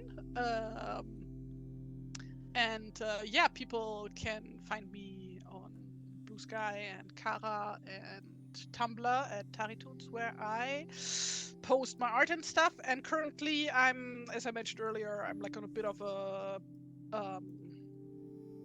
whatchamacallit, paleoanthropology trip, and I'm actually working on a comic on that about Sahelanthropus chadensis, which is quite possibly, they're not 100% sure, but our oldest known ancestor, which lived 7 million years ago. And they're little monkey people. Well, ape people in English. In German, there's just one word for ape and monkey, so we don't make the differentiation. But yeah, so hopefully I can get that to something presentable. So yeah, that's me. Good stuff on all levels, Tari. Thank you. And again, amazing work with the art, the character art, etc., and the overlay just continues to look great. So thank you, Tari. Last but certainly not least, Crocs Toriel as well. I don't know whether you were intending to be a pack mule for a warg skin for much of the game, but it turned out that that's partly what happened. I love the idea, though, that your missing just made you so angry that it was part of them. It's like, why am I missing? I'm so How does this keep happening? Just so, God bless America. It was great. So that is going to be something which may affect. I'm sure Toriel will turn it around. You did punch a goblin's head off in the last session, so I think you have it in you. And then also trying to find the stuff that you needed for what's next. Found your way to Master Olvar and Jory, but not quite the place you need to be. But soon you will find where you need, and it's largely based on where you were leading people because you need to get some stuff, and then everyone's like, oh, cool, I need to get stuff too. So how did you feel about today's session? Where will the fine folks find you next? Oh, I had a lot of fun today. The interactions were great again. I mean, even if I did end up carrying a smelly war skin through the entirety of the village, I believe in the benefit of this. Well, it was, and then bringing it out, and the guy was like, oh, and you're like just waiting as he goes to the back room and then the back basket and to the turn in 1 ticket per item, type of deal. Yeah. The good stuff. That's good stuff. Where will folks find you next around these here internets? I believe it would be here actually. So for our next session, I will be back here on our channel. And yeah, I guess that's pretty much it for now. It's good stuff. And yes, we should have, if all goes well, chat, we'll have a couple of Dragonbane sessions again in March. That's pretty awesome if we can get this on a nice steady pace. We'll see, because there's much more to explore about Outskirt and the things around Outskirt, and of course, temples, mysterious creatures, bats with messages, all that kind of stuff. So I'm looking forward to it. But great work, crew. Thank you as always. And chat, can we get some love for the amazing members of the Dragonbane crew? Thank you to Undeveloped Bruce. Thank you to Trendane Sparks. Thank you to Tari Tunes. Thank you to Crocs. Good work, everybody. Thanks, folks. And I will see you all soon. Bye. Bye for now. Bye. Alrighty. Never heard of them. And thank you, Big Boss. I saw what you said. I was just waiting for us to get through with all that. Thank you, everybody. This is fun. Really enjoying Dragonbane so far. I like this system. It does require me to kind of wrap my head around some stuff that I'm not always familiar with, or, obviously I've never GM'd this system before, this campaign, so I still have things to think through about how different things work. But I'm enjoying it, and I'm in particular really enjoying the leveling system just because it's so different. And because it seems it's just so much more skill oriented rather than just specific level oriented. And so it's just kind of a different muscle that's being exercised, which I like. All right, I am going to rise on up now, though, because I'm going to be over at GOG.com's channel at the top of the hour. I'm going to be finishing up Breath of Fire 4. We are at the final boss, but I have to grind a little bit before I can take him on. If I'm able to defeat Breath of Fire 4 today, then I'm going to be playing a little bit of Final Fantasy VII, which releases today. I'm going to be playing a little bit of that, which is, of course, Final Fantasy VII, one of my favorite games of all time. I'll be playing a little bit of that after Breath of Fire 4. I am not going to continue to play it because I've been doing all of the remakes and a whole bunch of stuff with Final Fantasy. So after today, starting next week, I would probably be playing something more like Evoland I'm thinking about. Evoland, finishing up Evoland, and then Evoland 2, which was a Patreon Field Chat Chosen Game of the Month here, but I really liked it. And it's a GOG game, so I may do that next over on GOG.com's Twitch channel. We'll see. But first, I have to get through Breath of Fire 4. So that's what I'm going to do at the top of the hour, and I am excited for that. Yes, because that was Trent's suggestion. And so far, I've enjoyed that a lot, Trent, as you know. So that was good stuff. But that's the deal with that. Then tomorrow, we have Community D&D here with the Shadow Crew. That's happening tomorrow night as Dungeon of the Mad Mage gets rolling again. Thursday night, I will be also wrapping up Metroid Prime 4 Beyond. So I'll be wrapping that up on Thursday night. Then a quick schedule note. It looks like I'm going to be streaming Friday night in a rather unusual maneuver because there had to be a schedule conflict with Expedition, and rather than miss it entirely, it looks like I'll be able to do a Friday night stream. Now, I don't normally stream Friday nights, but this is sort of an exception, and I'm going to be streaming Expedition from the Mysterious Peaks Friday night. I don't know if that means that Saturday night I will or will not be streaming. I have to think about it. I haven't streamed the last 2 Saturdays, so I'd rather not miss 3 Saturdays in a row. But it's possible. We'll see. I'm not sure, but I will definitely be streaming on the weekend. Friday, if not Saturday, I'll definitely be here Friday one way or the other. And then back here next week for March, as we have a lot of stuff going on in March, a lot of tabletop games, a lot of things, special events, and stuff like that happening as well. Otherwise, I do want to remind everybody, as I mentioned at the very beginning of this stream, again, we have I am involved in a union action. We're doing a rally tomorrow on my campus of St. John's University. St. John's has decided to no longer recognize the unions on campus, which means that our contracts are essentially voided and they can sort of do things at will based upon their university handbook. This is, as you might imagine, not a great turn of affairs and may not even be legal. But in the meantime, while the legal process is going on, we need to sort of make a statement. And so we're going to be doing that with a public appearance on the campus. And there's going to be a rally happening on St. John's campus that I will be at tomorrow. I may or may not live stream it, but whether or not I do, I will definitely be posting about it on my Blue Sky account. So I'd appreciate it if everyone who follows me on Blue Sky can amplify that, spread the word, and let people know, because we really need as good a turnout and as good a response to the turnout as we possibly can. This is about basic labor rights. And basic labor rights, if you look historically, have always been at the forefront, the foundation of overall rights. So please, if you can, be on the lookout for posts that I make about that, whether you're in the United States or not. And of course, if you're in the New York City area, I hope you'll come out and join us for it because it's important. And Big Boss is 100% right. It's a matter about democracy as well as education and labor rights. All of that is invalidated, especially when the claim is that it's being done for Catholic social teaching, which is absolute nonsense. Catholic social teaching teaches the opposite. It teaches that labor unions are always supported by the Catholic Church historically. So the idea that somehow it's more Catholic not to have one is absurd. So we will see how things go. And I'm certainly hoping for the best. I just want to do my job and teach my best and, do all that for my students, but this makes it harder to do that. So I'm hoping that pressure will allow people to see reason in the way that one would hope. If you like what you saw and heard today, please follow the channel. Please check out our YouTube. Thank you, Prince Justin. I am also gobsmacked. It is definitely the nuclear option. We have been, a union has existed on campus and has been collectively bargaining for 56 years, since before I was born. And the idea since 1970, and the idea that all of a sudden the university is like, nope, just kidding. Not cool at all. So hopefully we will get them to see reason. But I appreciate that support very much. Thank you, Prince Justin. If you like what you saw and heard today, please follow the channel. Please check out our YouTube with !ArvTube. I did see a number of people over on the YouTube channel. It's a little hard to be able to monitor chat there when I've got multiple windows and, maps that I'm dealing with in OBS and all that. But I did notice some people there, so thank you. Please follow and subscribe over there. Free for you to do that, really helps us out. Discord is !ArvCord. You can hang out with the Arvanauts in between streams. Blue Sky is !ArvSky, as I mentioned previously. Website for this, arvaneleron.com. Financially, !ArvShop. That's the merchandise area. Cool swag for you. Also supports the channel. Patreon is right there, !ArvTreon.